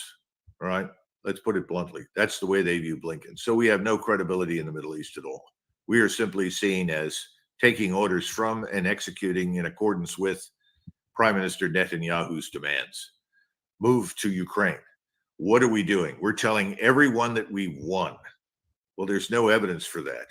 The terrible condition in Ukraine is evidence for complete and total failure. We have sacrificed close to 600,000 Ukrainian lives on the battlefield, and they continue to lose more every day. How many other Ukrainians have died from other means and consequences is anybody's guess. How many millions have now left the country with no intention to ever return again? It's anybody's guess. So the whole thing is an utter and complete fiasco. The American people, who have listened to and absorbed an awful lot of lies for a very long time about things, are beginning to wake up. The Germans are beginning to wake up. The French are beginning to wake up. I think eventually the Scandinavians, the Dutch, the Austrians, everybody else is going to wake up. There's only one leader in one country right now in Europe that is even remotely connected to public opinion and the electorate's attitudes, and that's Meloni in Italy. And even she repeats the stupidity publicly. The difference is that Meloni knows it's stupidity, goes back home and does whatever she thinks is right. Whereas the rest of them actually go back home and try to tell people, well, you know, we are winning in Ukraine and we just have to stay the course. No one is marching east in Ukraine. It's over. NATO is a joke. NATO is falling apart. It's almost as though you have an individual that has some sort of stage 4 crippling disease, but is still able to walk around and put sentences together and says, I'm going to live forever. It's not going to happen. And Ukraine isn't even on life support. It's a corpse. Here's another factor, which just, if there was any credibility left, it's going to be just shredded with this. Because first you had Blinken saying that this is what it is, and I won't show it to you, but the Stoltenberg echoes the same thing, and Ukraine's still going to be in NATO. They're all getting ready for this NATO summit in Washington next month. But then you have almost 180 degrees out. You have Jake Sullivan saying that we have a very different strategy. Watch this. President Zelensky has made clear, including here in Switzerland, that ultimately this war will have to be determined at the negotiating table. The United States' goal has been to put Ukraine in as strong as possible a position on the battlefield, so it is in as strong a position as possible at the negotiating table. It's up to Ukraine to decide when and how that occurs. Its strength at the negotiating table will be improved by what's happened here in Switzerland, because you have more than 100 countries and international organizations coming together to lay a foundation for a just peace built on a simple proposition. You cannot take territory by force. It says that in the United Nations Charter. It's at the core of international law. Ukraine's sovereignty and territorial integrity has to be respected. So, I mean, he's saying we want to help him get a negotiated settlement. Ukraine. Well, if that was the case, we could do it today.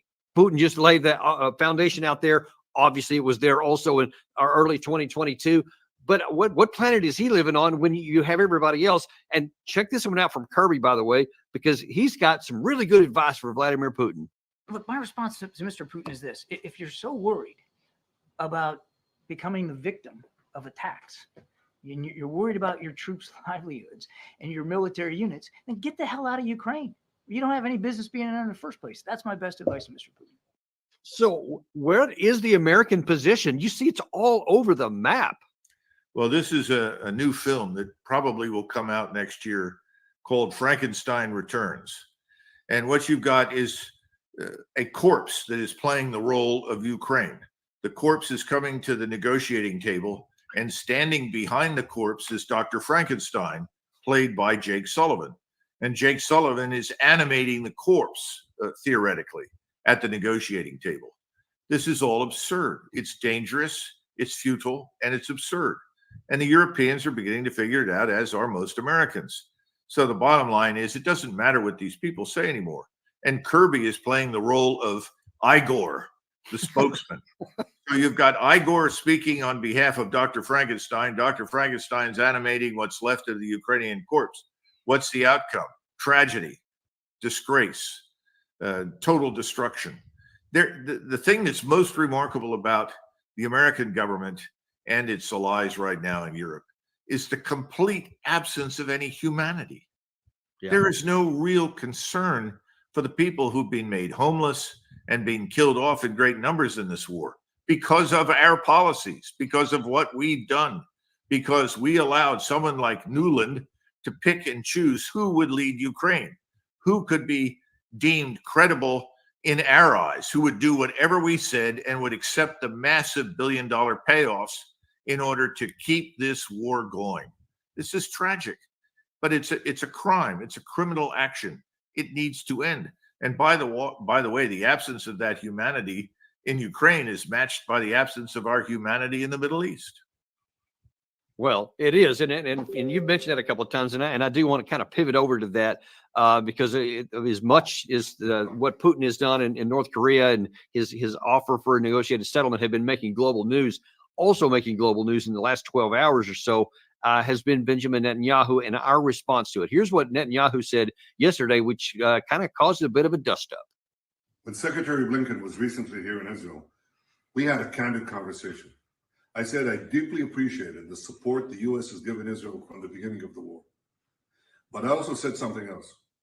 I said it's inconceivable that in the past few months, the administration has been withholding weapons and ammunition to Israel. Israel, America's closest ally, fighting for its life, fighting against Iran and our other common enemies. Secretary Blinken assured me that the administration is working day and night to remove these bottlenecks. I certainly hope that's the case. It should be the case. During World War II, Churchill told the United States, give us the tools, we'll do the job. And I say, give us the tools and we'll finish the job a lot faster. Gary, do you still have the KJP response or Blinken's response? Is that okay? If you could pull those up when you get a chance. Doug, first of all, I just wonder if you can kind of, as you've done with all these other things, kind of pierce through the rhetoric and tell us the real truth about what's going on. How do you interpret Netanyahu's comments there? When it became obvious on the strategic level that Israel could not annihilate and eliminate Hamas, Netanyahu and his supporters began casting about for another way to, quote unquote, win the war. And the way to win this war in their minds strategically is to attack Hezbollah, because they know that that's their best shot at widening the war and bringing in the United States on their side, not just against Hezbollah, but also against Iran. And from the very beginning, the obsession with Iran dictated action that would bring Iran to war against Israel. Well, I think Mr. Netanyahu's wishes are being fulfilled right now. He's got an aircraft carrier battle group headed to the Eastern Mediterranean to support him. I don't know where the Eisenhower is or what its state is, but it went into port after being damaged in some way by the Houthis. But I suspect that they could refurbish the Eisenhower, bring that back out to sea, which gives two carrier battle groups with the capability to contribute to Mr. Netanyahu's war. So I think right now, the one thing we can bet on very, very certainly, with great certainty, is a war with Hezbollah. There's no question about it. And Hezbollah says it's ready. It not only says it's ready, but it says it's going to have additional fighters show up to support them. I think they know that ultimately, when Israel goes after them, it's a war to the finish. There's no question about it. It's even worse than what we've seen, frankly, in Gaza. This is a war that the Israelis know they cannot afford to lose, which inevitably means that Iran will come into the war. Now, I don't know if the Israelis will open hostilities against Hezbollah with the use of a quote-unquote tactical nuclear weapon, but I would not rule it out. They know that the Hezbollah is heavily dug in, very well prepared, and has a multitude of weapons that they can hurl at Israel. It could level large parts of Haifa as well as Tel Aviv, where most of the Israelis are now concentrated, because most of the Israelis have left the south moved further into the center. And the same thing has happened with Israelis living in the north. They've pulled out and moved further into the center, which means these are even more dangerously lucrative targets if Hezbollah responds in an all-out war against the Israelis. And they also know that there's a very high probability that if Hezbollah is in a fight to the finish with the Israelis and Iran comes in, that Russia is not going to allow Iran to be destroyed by us. It will stand by Iran. And then there's something else that's very interesting. It strikes me that very few Americans are looking at Cyprus right now. Cyprus is the unsinkable aircraft carrier in the Eastern Mediterranean for Israel. The Greeks have made it very clear, the Greeks control half the island, that those bases will be accessible by the Israelis. Well, as soon as that occurs, I think the Turks are suddenly going to say that's unacceptable to them, especially since those bases will be used for strikes against Hezbollah.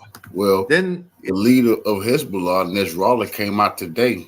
I haven't even touched on that, and I already warned Cyprus. He's going to destroy them. They're going to get demolished when they fight Israel. So they might as well get ready right now to come into this fight, because they definitely going to be fighting for their lives in Cyprus.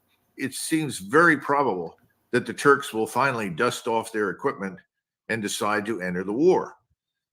And that's an incredible development that will not necessarily globalize the war, but it will certainly regionalize it in a way that we have not seen in the past. And as Gary just tossed up there, here's almost right on cue is a headline in The Guardian that Hezbollah leader has expressly said Cyprus will be a target if it lets Israel use its territory in a conflict. And I wonder if you could explain a little bit more for some of our viewers who may not understand the direct tie to Turkey and what they may or may not do as a result. Well, years ago in the 1960s, there was an intervention in Cyprus. The Turks actually came in and went to war to protect the Turkish population on Cyprus from the Greeks. And I think this is something that Americans should revisit and look at very carefully. We've had some measure of stability on the island, but it's another one of these open sores. It's similar to the arrangements that we've made in the Balkans. We managed to come up with an arrangement that would temporarily cause parties to cease fire, but we haven't solved anything. And the Cyprus problem has never really been solved. And so I think this is an opportunity for the Turks to come in and solve the problem in ways that they wanted to do years ago. They were prevented from it by us. And the Turks at that point valued their position in NATO as so much that they wouldn't risk it in an all-out war to seize control of Cyprus. But that goes away if the Israelis move in and start using those bases. At the same time, the European Union promised Turkey that at some point it would enter the European Union, but there was never any real intention to admit the Turks to Europe. And with the mass migration of Muslims out of the Middle East and North Africa into Europe, that's even less likely now. So the bottom line is, I think the next step in this war is an all-out war on the part of Israel and Hezbollah against each other. The very high probability that Iran will now move into the conflict to support its friends in southern Lebanon, because I don't think they're going to stand by and allow Israel to destroy them. That brings in Russia, and that also opens the door to Turkey. And I think the Russians will tell the Turks, if you want to move on Cyprus, we'll support you, because we understand that's a vital strategic interest for you. You don't want Cyprus to become the aircraft carrier for your enemies. And the Turks are increasingly viewing Israel as their enemy. But so, Doug, this brings up some humongous. I mean, there's geostrategic issues that are just off the charts here, and I'm sure that you're probably going to touch on them in a second. But there's some huge prospects of problems on the tactical and operational level for the United States. We're already into the red in some of our stockpiles of ammunition because we've been given so much to Ukraine. Now we signed a 10-year prospect to allegedly let that turn into basically a forever war. And Israel's already yelling at us. I mean, that's what Netanyahu was doing, because we haven't given enough weapons here on the Hamas. Now, if they open up into Hezbollah, you're talking about a sustained combat that's going to take a lot more rockets, interceptors, artillery, all kinds of other ammunitions, which we don't have. And if you then you spread that out over a two-front war while we're doing Ukraine, Doug, we don't have enough for that. Well, we've not even addressed the vulnerabilities of our forces that are still sitting in the Middle East and the various bases there, which are easy for the Iranians to target. The Iranians have always exercised restraint when they saw that they were walking up to the edge, and we would do the same thing. We always walked up to the edge, but then we said no, because it's really not in the interest of the United States to be at war with Iran. Today, the problem for us is it's not just Iran, it's virtually the whole region that's turning against us. We have no interest that would bring us into war with the Muslim Arabs on the peninsula, as well as Iran, or for that matter, the Turks. We have no interest whatsoever in that. We have an interest in finding a way to stop this. But here's an important point to keep in mind, and I have to quote John Mearsheimer, who said it very, very well. If our interests and Israel's interests were actually aligned, there would be no requirement or need for an Israel lobby. Why is there an Israel lobby pouring hundreds of millions of dollars into people's campaigns and pockets on the Hill, in the House, in the Senate, and even in the White House? Because the interests do not align. So they have to be artificially constructed. And that's an artificial construct right now. And I think once the American people discover what's going on, and they'll probably discover after we begin to take losses at sea, there's going to be hell to pay in Washington. No amount of money will ultimately buy off the American electorate.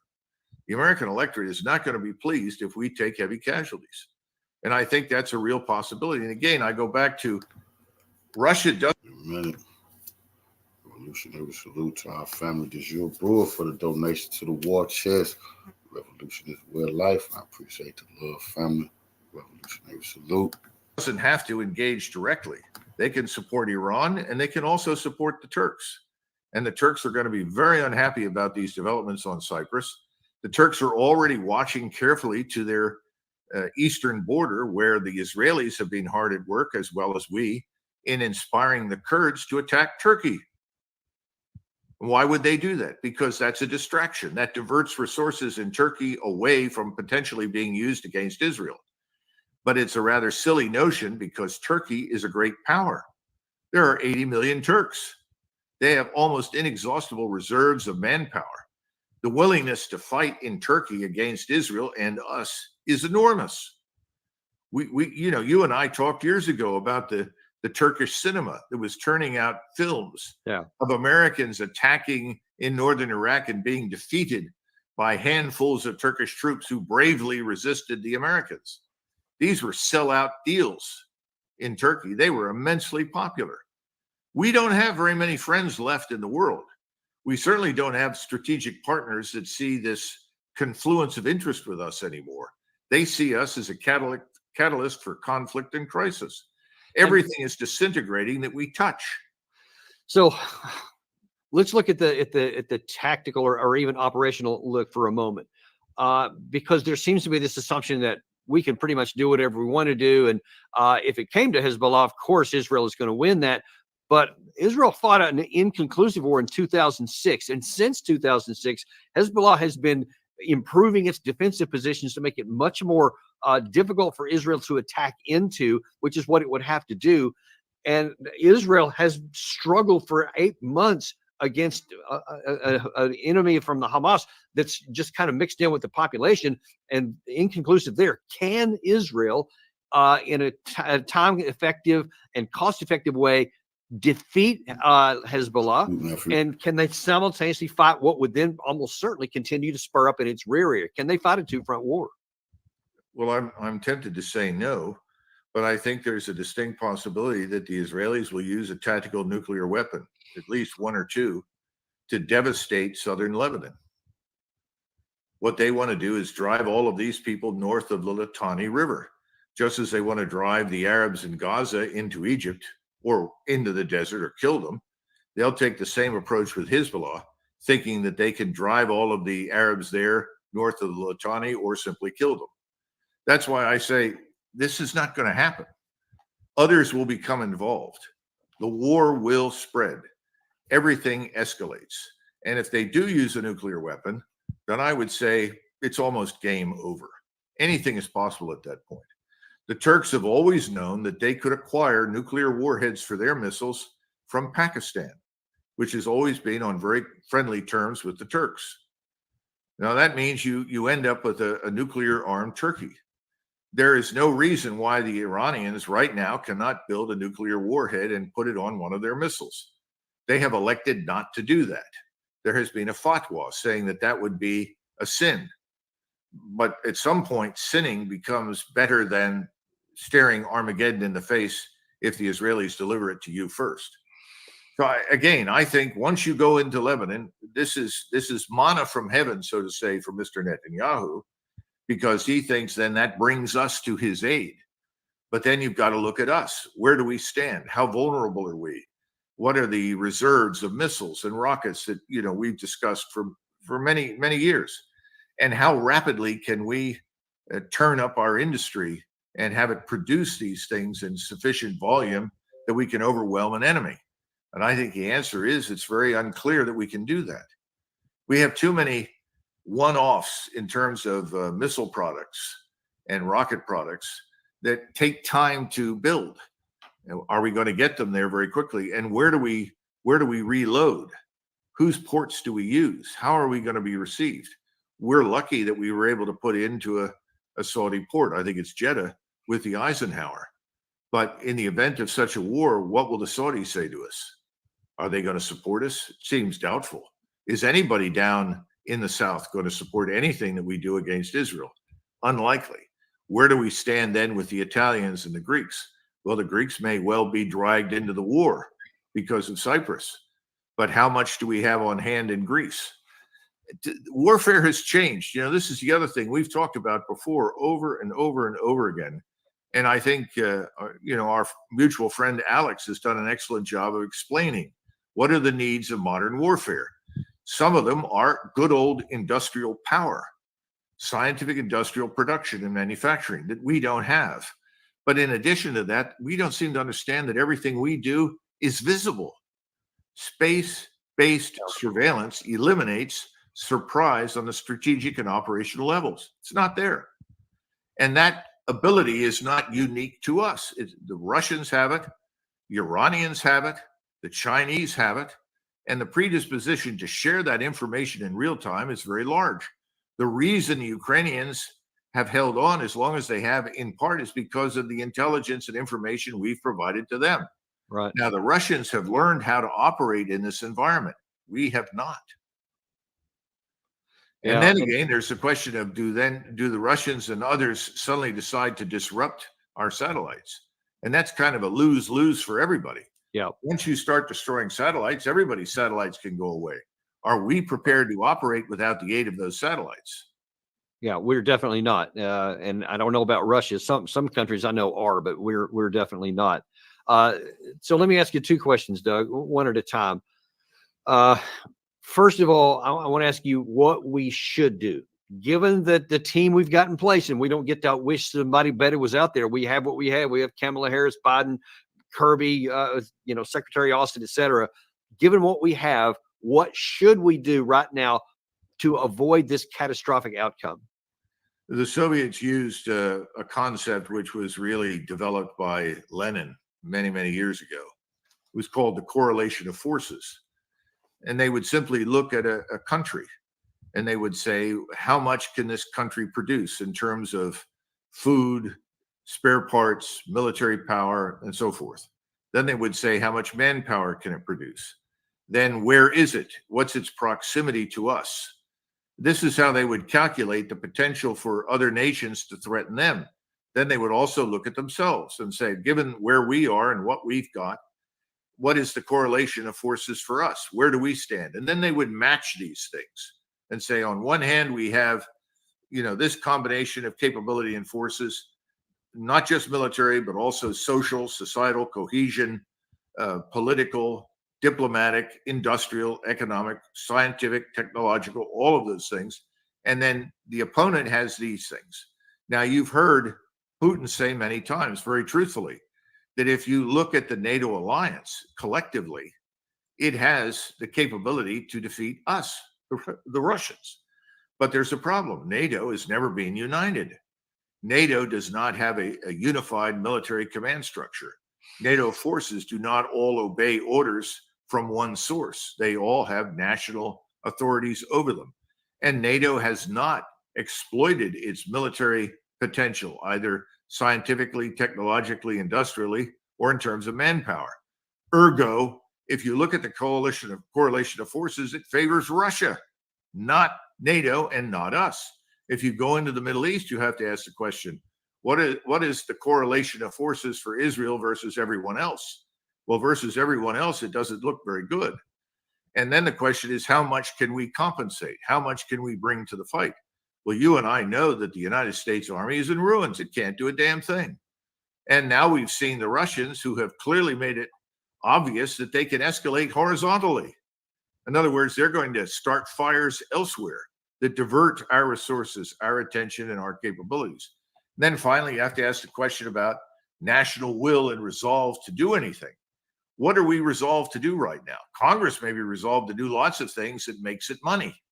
In other words, if it enriches them, sure, I'll vote that way. You want me to vote this way because the Koch brothers and their friends are providing cash because they want to do things with oil and gas and coal and others? That's fine. I'll vote that way. Oh, the Israelis, they want to go to war with their neighbors? Sure. Pay me, get me elected, and I'll support that.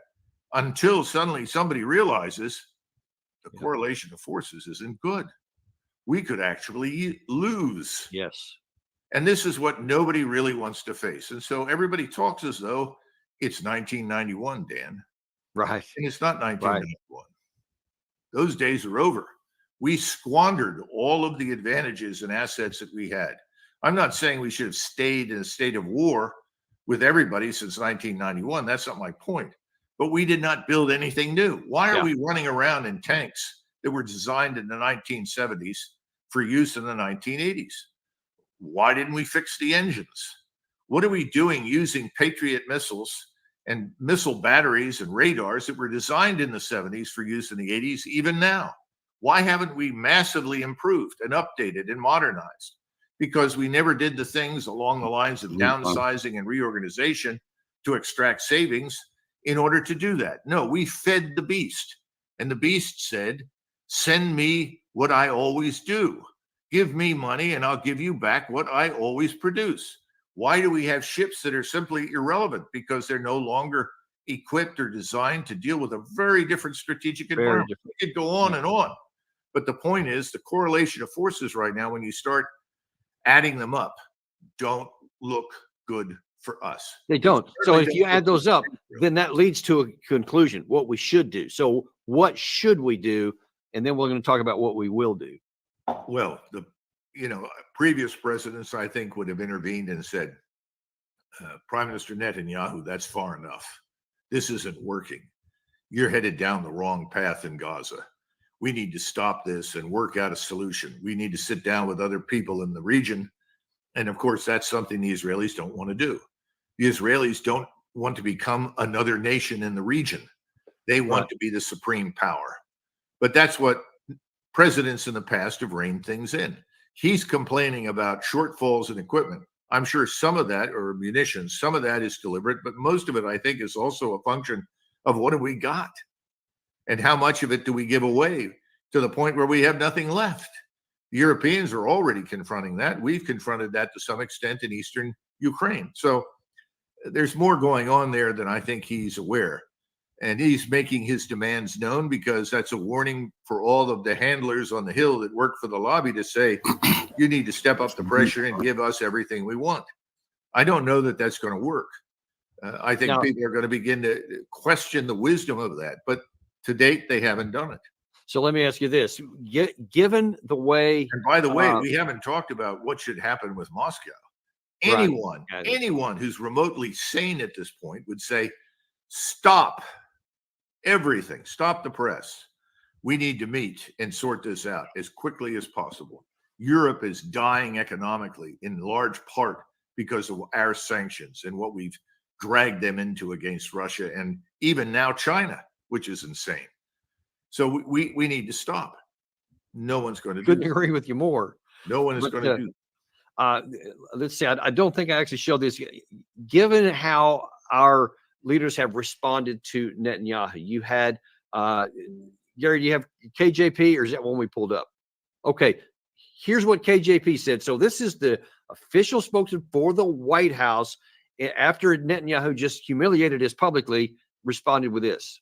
Has the administration been withholding weapons and ammunition for months, like Netanyahu seems to be saying? Let me just start off by saying that we generally do not know what he's talking about. We just don't. A couple of things that I do want to add, and you're right, there was one particular shipment of munitions that was paused, and you've heard us talk about that many times. We continue to have these constructive discussions with Israelis for the release of that particular shipment that I just mentioned, and don't have any updates on that. There are no other pauses, no other pauses or holds in place. Everything else is moving in due process. That is coming from Secretary Blinken. You heard directly from him earlier. So I could show you Blinken, but I'm not going to waste your time doing it because you know what he's going to have said. But given this kind of reaction, when Netanyahu makes that kind of a claim, what do you think the chances are that Netanyahu will calculate that I can start a war in Lebanon, even though I don't get the green light from the White House, and they're going to support me anyway? They would never just leave him hanging out to dry, so we could get drawn into this war whether we want to or not, even though Israel by itself doesn't have the capacity to wage a war with Lebanon. How do you see that playing out? I guess the answer to all of your questions is yes, yes, and yes. I think they're probably laughing. I mean, I couldn't stop laughing if I were an Israeli leader at this point, watching this Jean-Pierre say, "Oh, we're doing everything we can. Please don't be angry with us. We support you, and we'll find a way to make this happen." Almost apologizing. Oh, yeah. Oh, please support us. Absolutely. You know, everybody. What is everybody worried about right now? Sadly, most people aren't really focused on what's happening in the Middle East or Ukraine and Washington. They don't expect that anything bad could happen. They don't think what's happened in Ukraine is all that big a deal. What are they worried about? The election. And, well, please send us money. That's what it's all about. It's a disgrace. Any American with any amount of real genitalia, let me put it this way, should stand up and vomit all over these people. This is the United States. Right. I've never heard anything like it. I can't imagine Eisenhower putting up with that crap. Exactly what I was 10 thinking. seconds. I don't think JFK would. I don't think Nixon would have. Even LBJ, who was a huge disappointment, never knew what the hell he was doing in foreign policy. I don't think he'd have gone along with that. It's incomprehensible to me. The whole thing is just nuts on steroids. But that's where we are. That's what the Americans have for government. And I hope Americans watch it and listen carefully, but I'm afraid that's not happening. They're too busy worrying about Taylor Swift and her new boyfriend and whether or not they're going to get married and who's ultimately going to win the game on Monday night and can I go get a case of beer. And if I can get a case of beer and I can watch the game and I can pay the mortgage on my house, I don't care. Right. That's the problem. So we just talked about what should happen. We should wind this down. We should tell Netanyahu to shut the hell up, and you're not going to get anything if you go after things that are antithetical to American interest, and the same thing in the Ukraine. But now let me ask you, what do you think will happen? Well, let me use an historic example, even though this is probably not easily understood by many Americans, but I think it's a good one. In 1813, Metternich, the foreign minister of Austria, who was ostensibly Mr. Kissinger's idol or model, met with Napoleon Bonaparte, who was the son-in-law, of course, of the Emperor of Austria. And Napoleon had recovered brilliantly from his losses in Russia. He defeated the Russians, the Prussians, and the Swedes. And so he came to Bonaparte and said, "We have an agreement here, a deal for you. You can keep the Confederation of the Rhine. I won't go into detail, but you can keep all these things in Italy and so forth. But we have to have peace. Europe needs peace. Too many people have died. Everyone wants peace. Everyone will live with this. This is the best deal you're ever going to get." And Bonaparte turned him down and said, "No, I'm the greatest. I can defeat you. No one can stand against me." So 600,000 troops from Austria suddenly joined the coalition with Russia, Prussia, and Sweden. And we know the rest of the story. They crushed Bonaparte. They invaded and occupied France. It was the end of it. Bonaparte came back, but it was a joke. It lasted 100 days and it was over. The point is, that's the sort of situation we're in right now with Putin. He holds the cards. Let's admit it. Let's be done with this. The people in the region need peace. The Europeans need peace. They need economic prosperity. Let them sort themselves out. Put an end to this and turn to the Middle East and say enough is enough. Don't do anything. Cease fire on Lebanon. Stop what you're doing. Let us hold a summit. Let us talk to everybody with an interest in this thing and see what we can sort out. Because if you don't do it, you, Mr. Netanyahu, and your country may not survive. And that has always been my greatest fear, that they've overreached. And their overreach is based on unrealistic assumptions about us and about their enemies. Yeah, and I do fear that I think Netanyahu is just blinded with rage.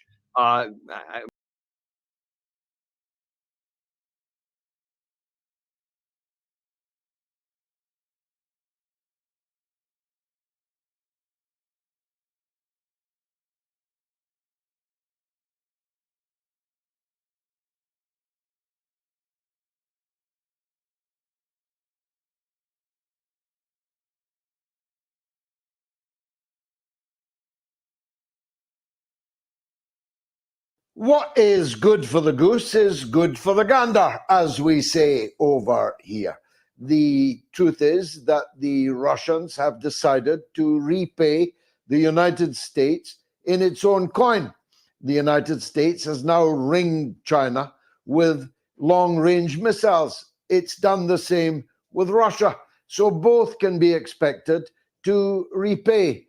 The presence of Russian warships and nuclear-armed submarines in Cuba, 90 miles off the coast of Florida, would once have created the greatest of moral panics in the West. Now it's hardly noticed. That's how far down the rabbit hole towards World War III we already are. No one that I have seen is much exercised about the fact that Russian warships this evening are looking at the lights of Miami, and that the obvious intention of the Russians is to arm Cuba with long-range missiles, the very same kind of long-range missiles that the US has now ringed Russia and China with. No one seems to have worked out that the real purpose of this really quite glorious and retro visit of President Putin to Pyongyang is not about Russia asking for things it already has from North Korea, but is about giving North Korea the ability with its new long-range missiles, in this case nuclear missiles, to hit its adversaries. You know, the adversaries that occupied and raped it for centuries, the adversaries that are presently threatening North Korea, not just with a full battery of sanctions, the 21-gun salute of sanctions, but actually proper guns. The United States has threatened North Korea for decades with complete annihilation. The United States invaded Korea and killed 1 in every 5 Koreans. The United States destroyed virtually every standing building in North Korea in my lifetime. And the North Koreans aren't going to take it anymore. They have a war economy, a permanent war economy. They have millions of soldiers. I've looked at them. You wouldn't want to fight them. And now, thanks to Putin's visit, it seems certain that they will be tooled with the missile technology necessary to deal a blow to any and all of those who wish it ill and harm. Kim Jong-un, the North Korean supreme leader, has welcomed what he called Comrade Putin to Pyongyang and welcomed the new strategic partnership which the two countries have signed.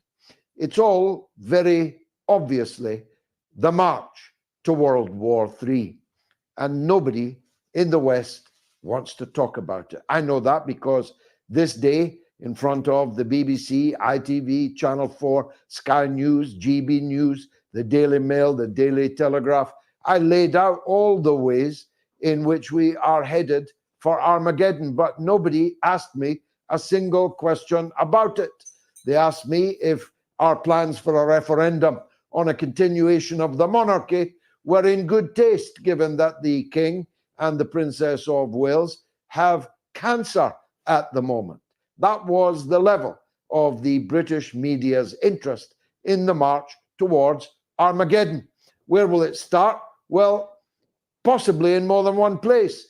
But let me choose one or two examples of where it might happen. Israel is about to invade Lebanon. And Syed Hassan Nasrallah, the leader of Hezbollah, the Lebanese resistance movement, which has 100,000 men under arms and has missiles that can hit any and all of its adversaries, said today that he would attack Cyprus if Cyprus allows itself to be a base for Israeli aircraft to attack Lebanon. He said that Cyprus would be considered an equal partner in the war, and you can hardly blame him. Not least because there are British military facilities on Cyprus in a sovereign base in Akrotiri that are already involved in the war in Gaza. British airplanes, Royal Air Force airplanes, are flying spy missions for Netanyahu's targeters in the now 8 months of slaughter in Gaza. British airplanes are frequently arriving in Israel. Israeli airplanes are frequently arriving in Britain. And nobody, least of all the members of the British Parliament, are allowed even to ask, never mind get an answer to those questions. We're forbidden to ask what these aircraft are doing, what they are carrying, and to what extent do they mean we are now deeply involved in what the ICJ has described as plausibly being a case of genocide, the greatest, weightiest crime in the canon. And yet our parliamentarians, me included, are literally stopped from asking questions about the extent of Britain's involvement in the slaughter.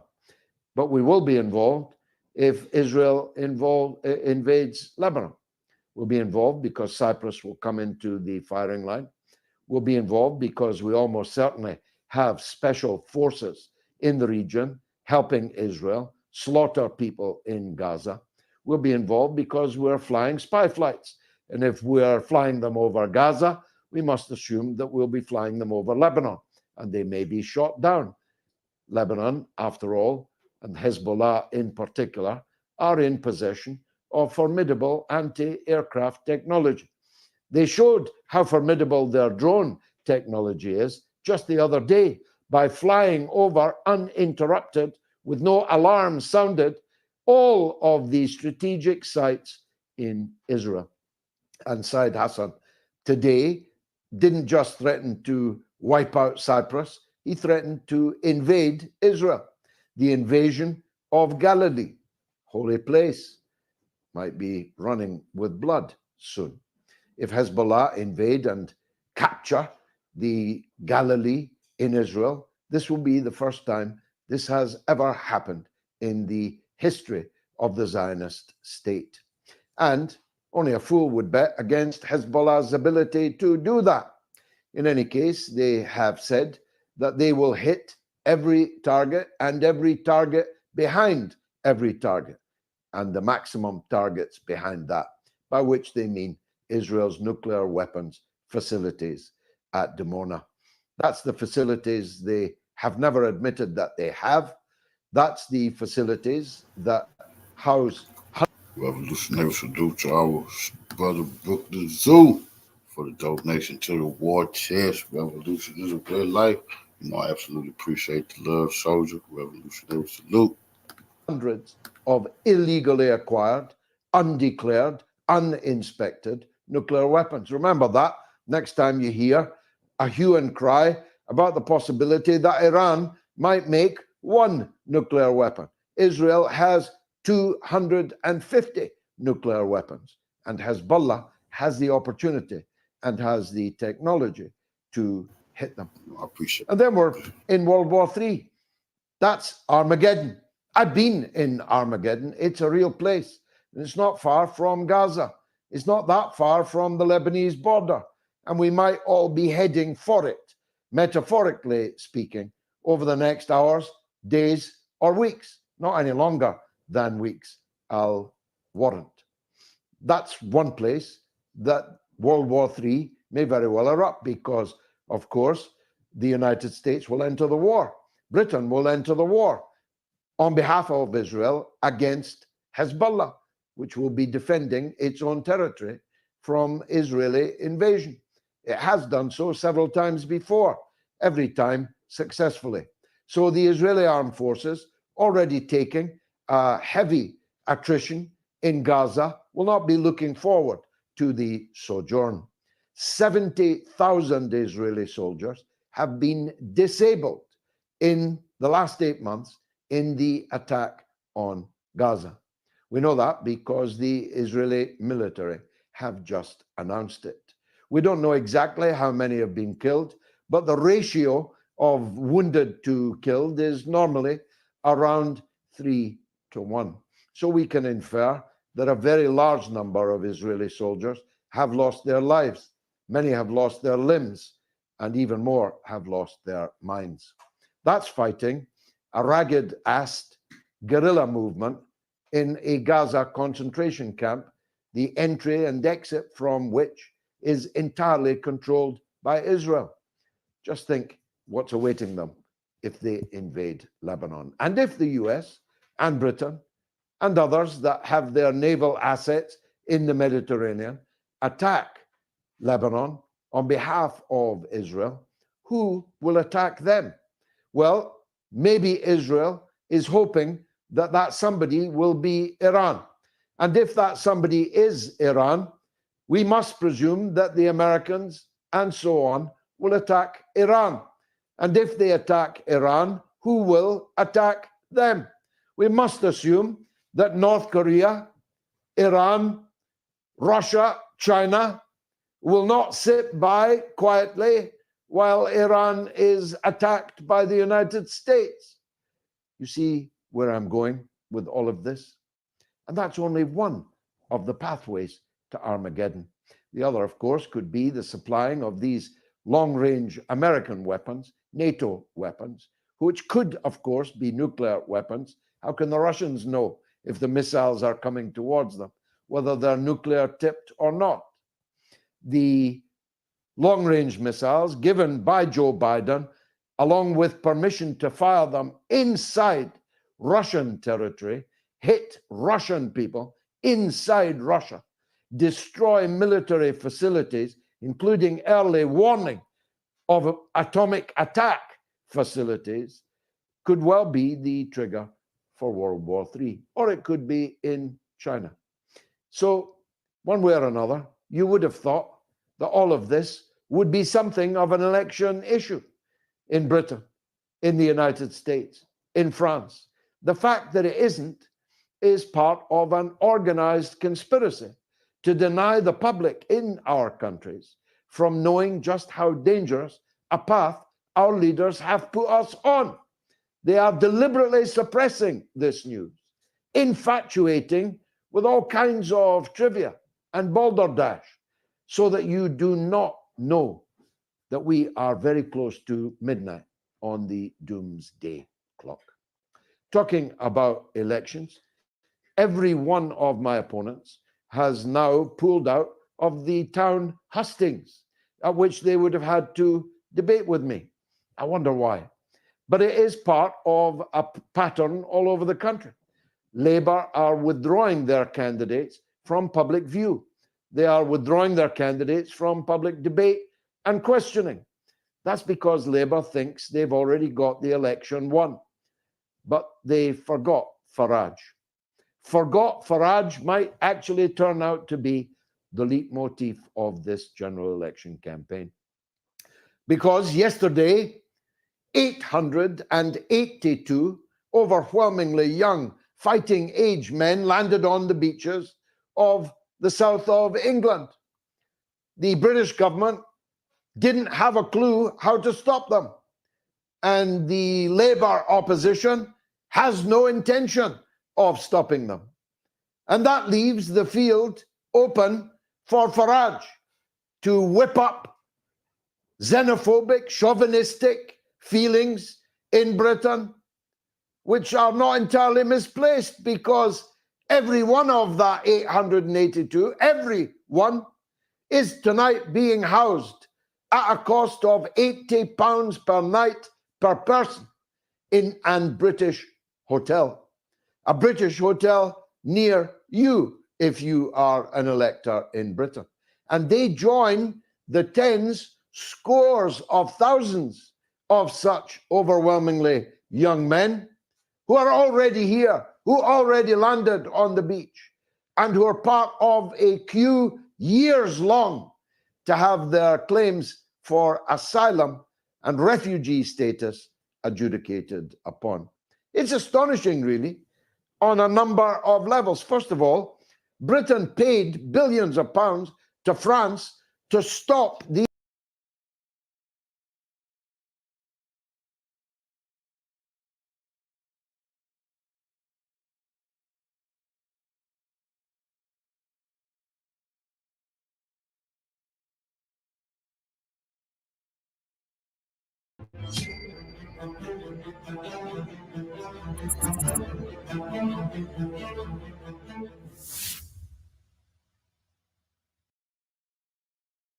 Al Mayadeen source on June 18, regarding the video of Hupu or so-called Hudhud Hezbollah drones belonging to the Islamic resistance in Lebanon, showing flights over the most sensitive installations, not just the Haifa military base. One of the most important areas documented by Hudhud is the Rafael Military Industrial Complex, which is a very sensitive area. Companies and sites specializing in aerial and industrial images refrained from publishing any recent photos at the request of the Israeli government due to their sensitivity.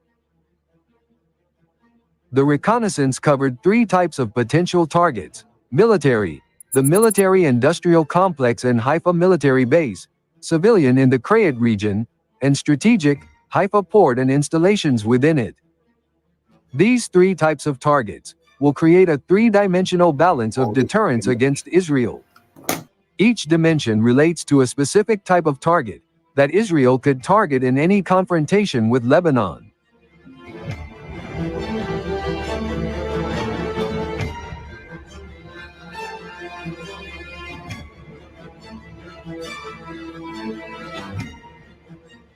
Hezbollah intends to convey that military targets will be met with a military response, civilian targets with a civilian response, and strategic targets with a strategic response. The missile depicted next to the target card has guidance fins on its front, indicating that it represents a precision missile, which is the message Hezbollah also wants to convey in the video. The missile depicted next to Haifa's port identification card is red, indicating that Hezbollah is treating it with a higher level of seriousness in its targeting.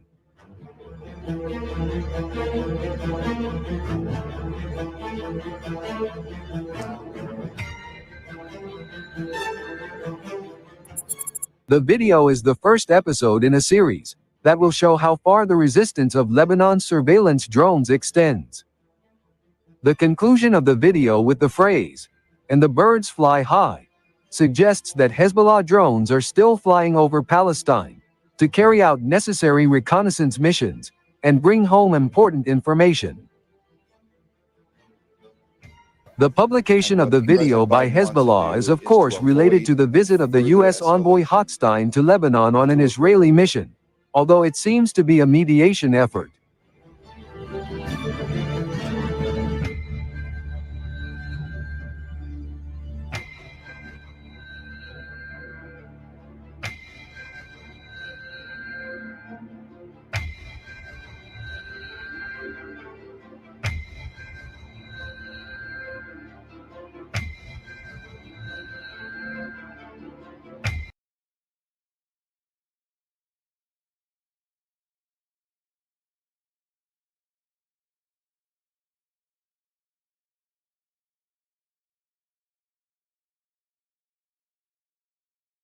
border we've gone from Rafah to the Netzarim corridor, but on the northern border with the Israeli border with Lebanon, Hezbollah has been stepping up its operations, and they released statistics for their operations from the 250-day mark that just passed the other day. They showed us here, slide number 20, Tamara, is the Hezbollah quantitative here assessment of their operations. 2,125 military operations. And I'll read you these operations.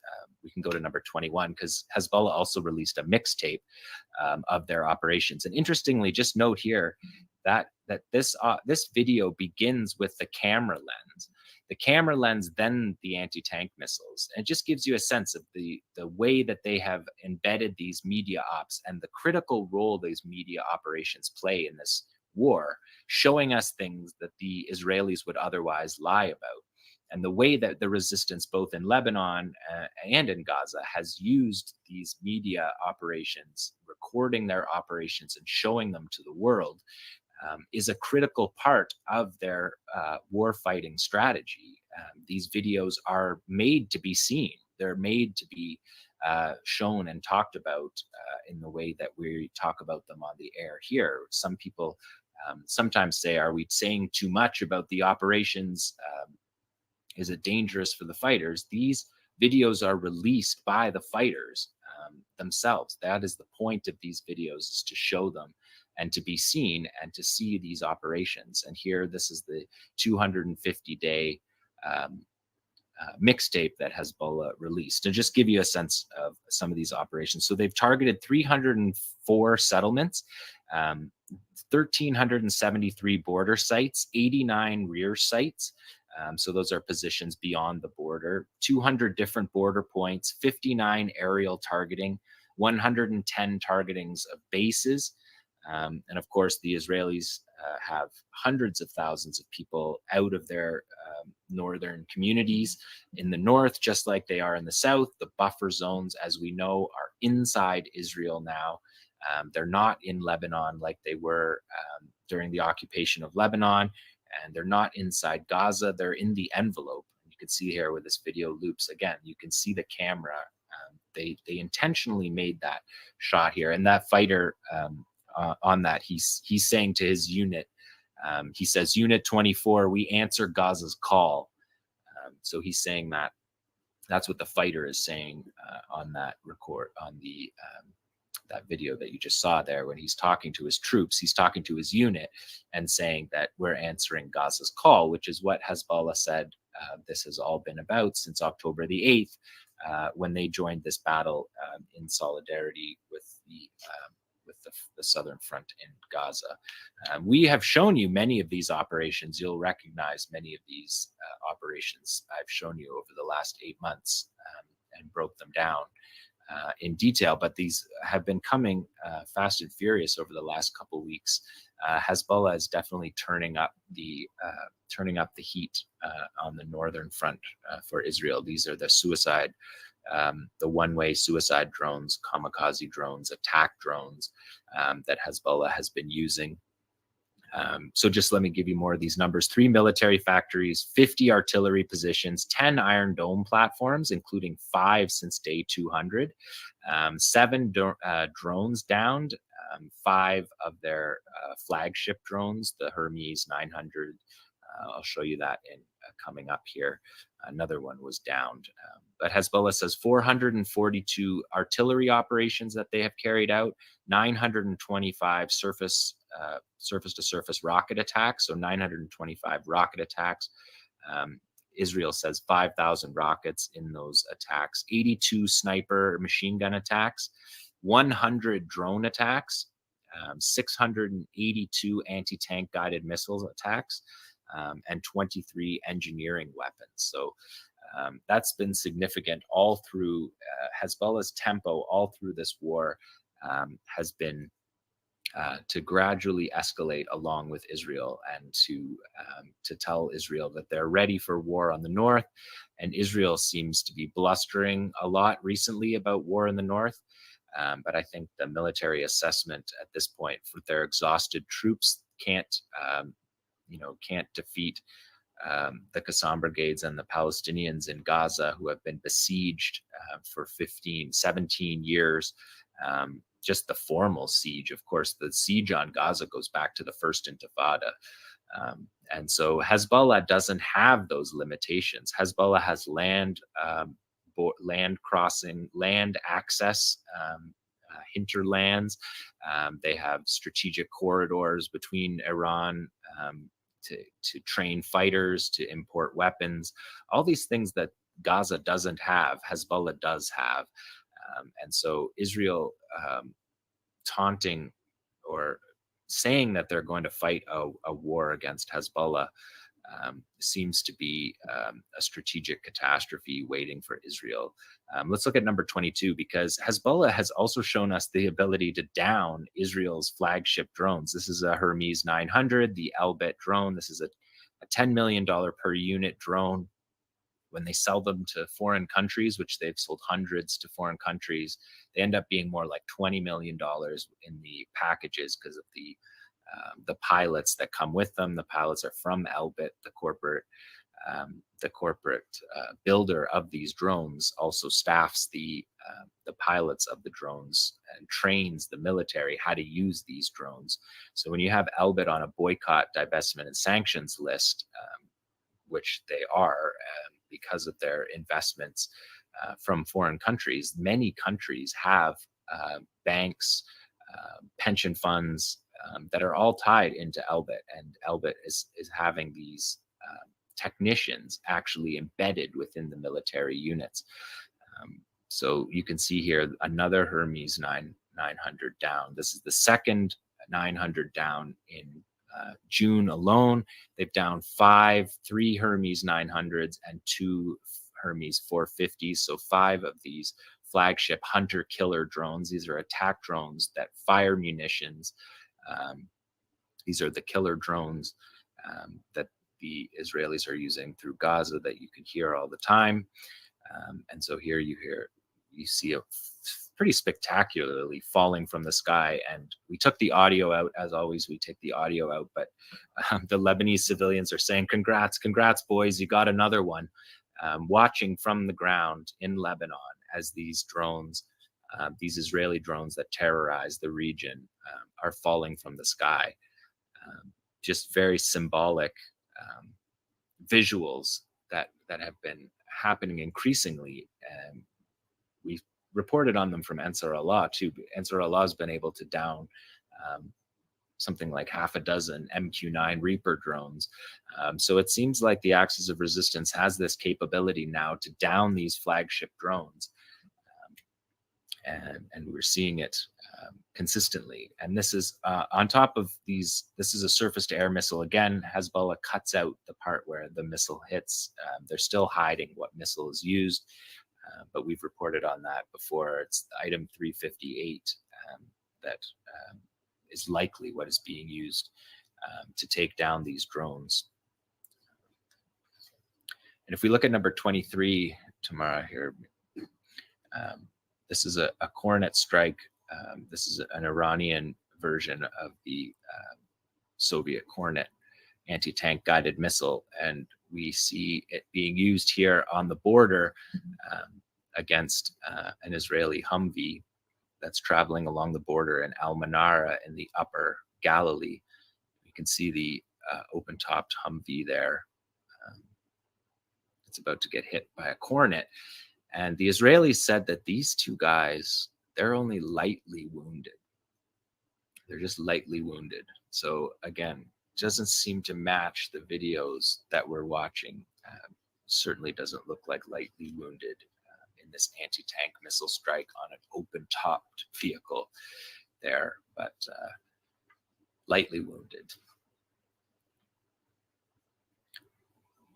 You can see that there's no sides on that vehicle. It's not a fully armored vehicle. It's a Jeep. So unlikely lightly wounded in that. And then you're going to watch this tomorrow, but I'm recording this today. Hezbollah released a video of drone footage This is pretty remarkable. They released this. This is Tuesday. They released this video. It's almost 10 minutes long. I cut it down a bit shorter, but they're showing you here drone footage over Israel. This is the Rafael Defense Systems Industrial Complex, a military industrial zone affiliated with Rafael, a major Israeli weapons manufacturer, and includes factories, warehouses, testing areas. It includes Iron Dome platforms that we're looking at here. So we're getting Hezbollah footage of Iron Dome platforms. You can see the military industrial complex that they're showing here of the leading Israeli defense, one of the leading Israeli defense establishments. Here we see David Sling and Iron Dome. Again, this is part of their air defense array that's designed to take down drones that are recording footage like this. And now they're going to show us Haifa. They're going to show us the neighborhoods in Haifa.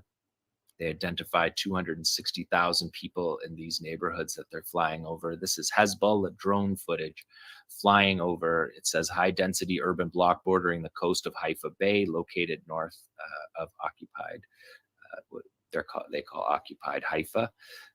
And again, you can see this footage, crystal clear footage of the population of 260,000 in Haifa. This is the target of a war, an open war with Hezbollah would mean. It would mean targets well within Hezbollah range, Israeli cities that haven't previously had to deal with war on the scale that the North has as well. And so this is the port of Haifa, showing you the strategic area includes large military, industrial, and commercial facilities, Haifa military base, naval base, Haifa civilian port, the largest port in Israel. And here they're going to show us the main naval stations here. Over the port. The port of Haifa has petrochemical plants. You can see there's lots of civilian areas integrated with military areas. According to the Israelis, this is called using human shields. All their military positions here, on the shoreline, all integrated with civilian positions in this Haifa port. They're showing the submarines there, the submarine command unit. They're just flexing that they know all of these sites. Here they're showing their warships. These are Corvette class warships, the Sar warship. The Devora is a patrol boat, so they're picking out their individual military patrol boats. You can see just the boat coming in there because they're mixing their civilian and military. That's the Sar 6. That's their state-of-the-art Corvette that they get from the Germans. Here we see the Haifa electrical station, one of the largest electrical state power stations. Chemical storage here. Nasrallah has talked about these. These are fuel tanks, storage reservoirs, oil reservoirs, strategic reserves, Israel's strategic reserves. So what we're just getting a hint at is here, they can target all their military apparatuses, but they can target their civilian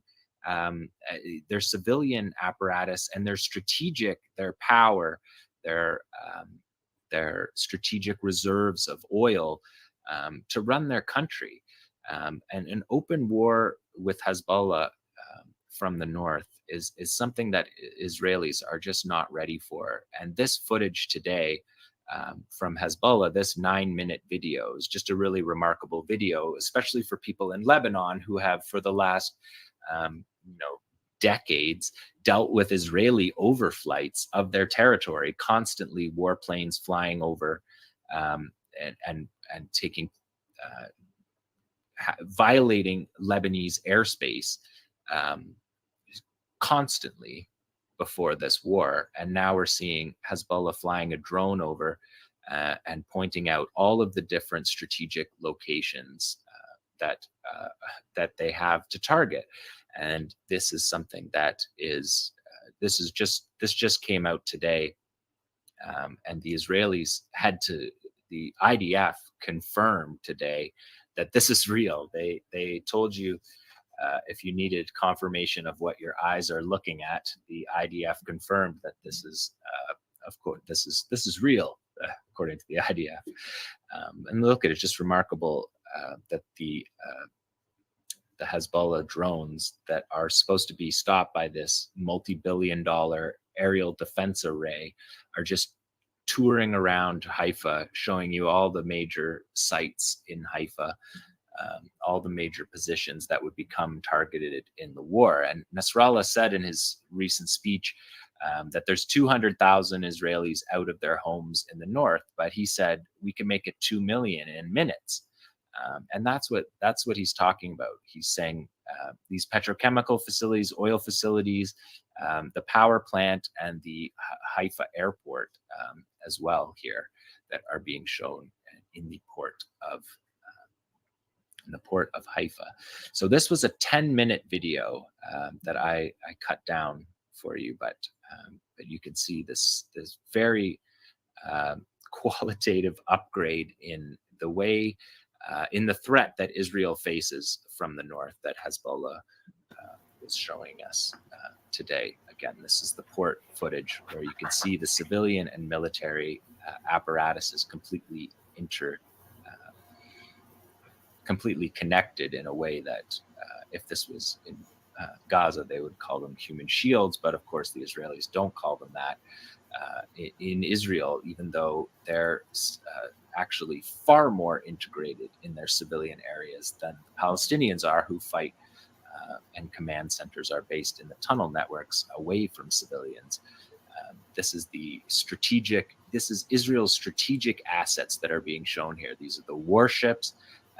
There's the electrical station, the oil, strategic oil reserves. So all the major targets of an open war being shown here by Hezbollah in this video. So you can just see the promise from Hezbollah of the targets were Israel to escalate this war on the north, because the Israelis are saying right now that 40% of their population won't return to the north without that. That's what the settlement leadership themselves say. 40% won't return to the north unless there's a war, that resolves the fact that Hezbollah fighters are along this border. So these are very significant strategic questions that are facing Israel.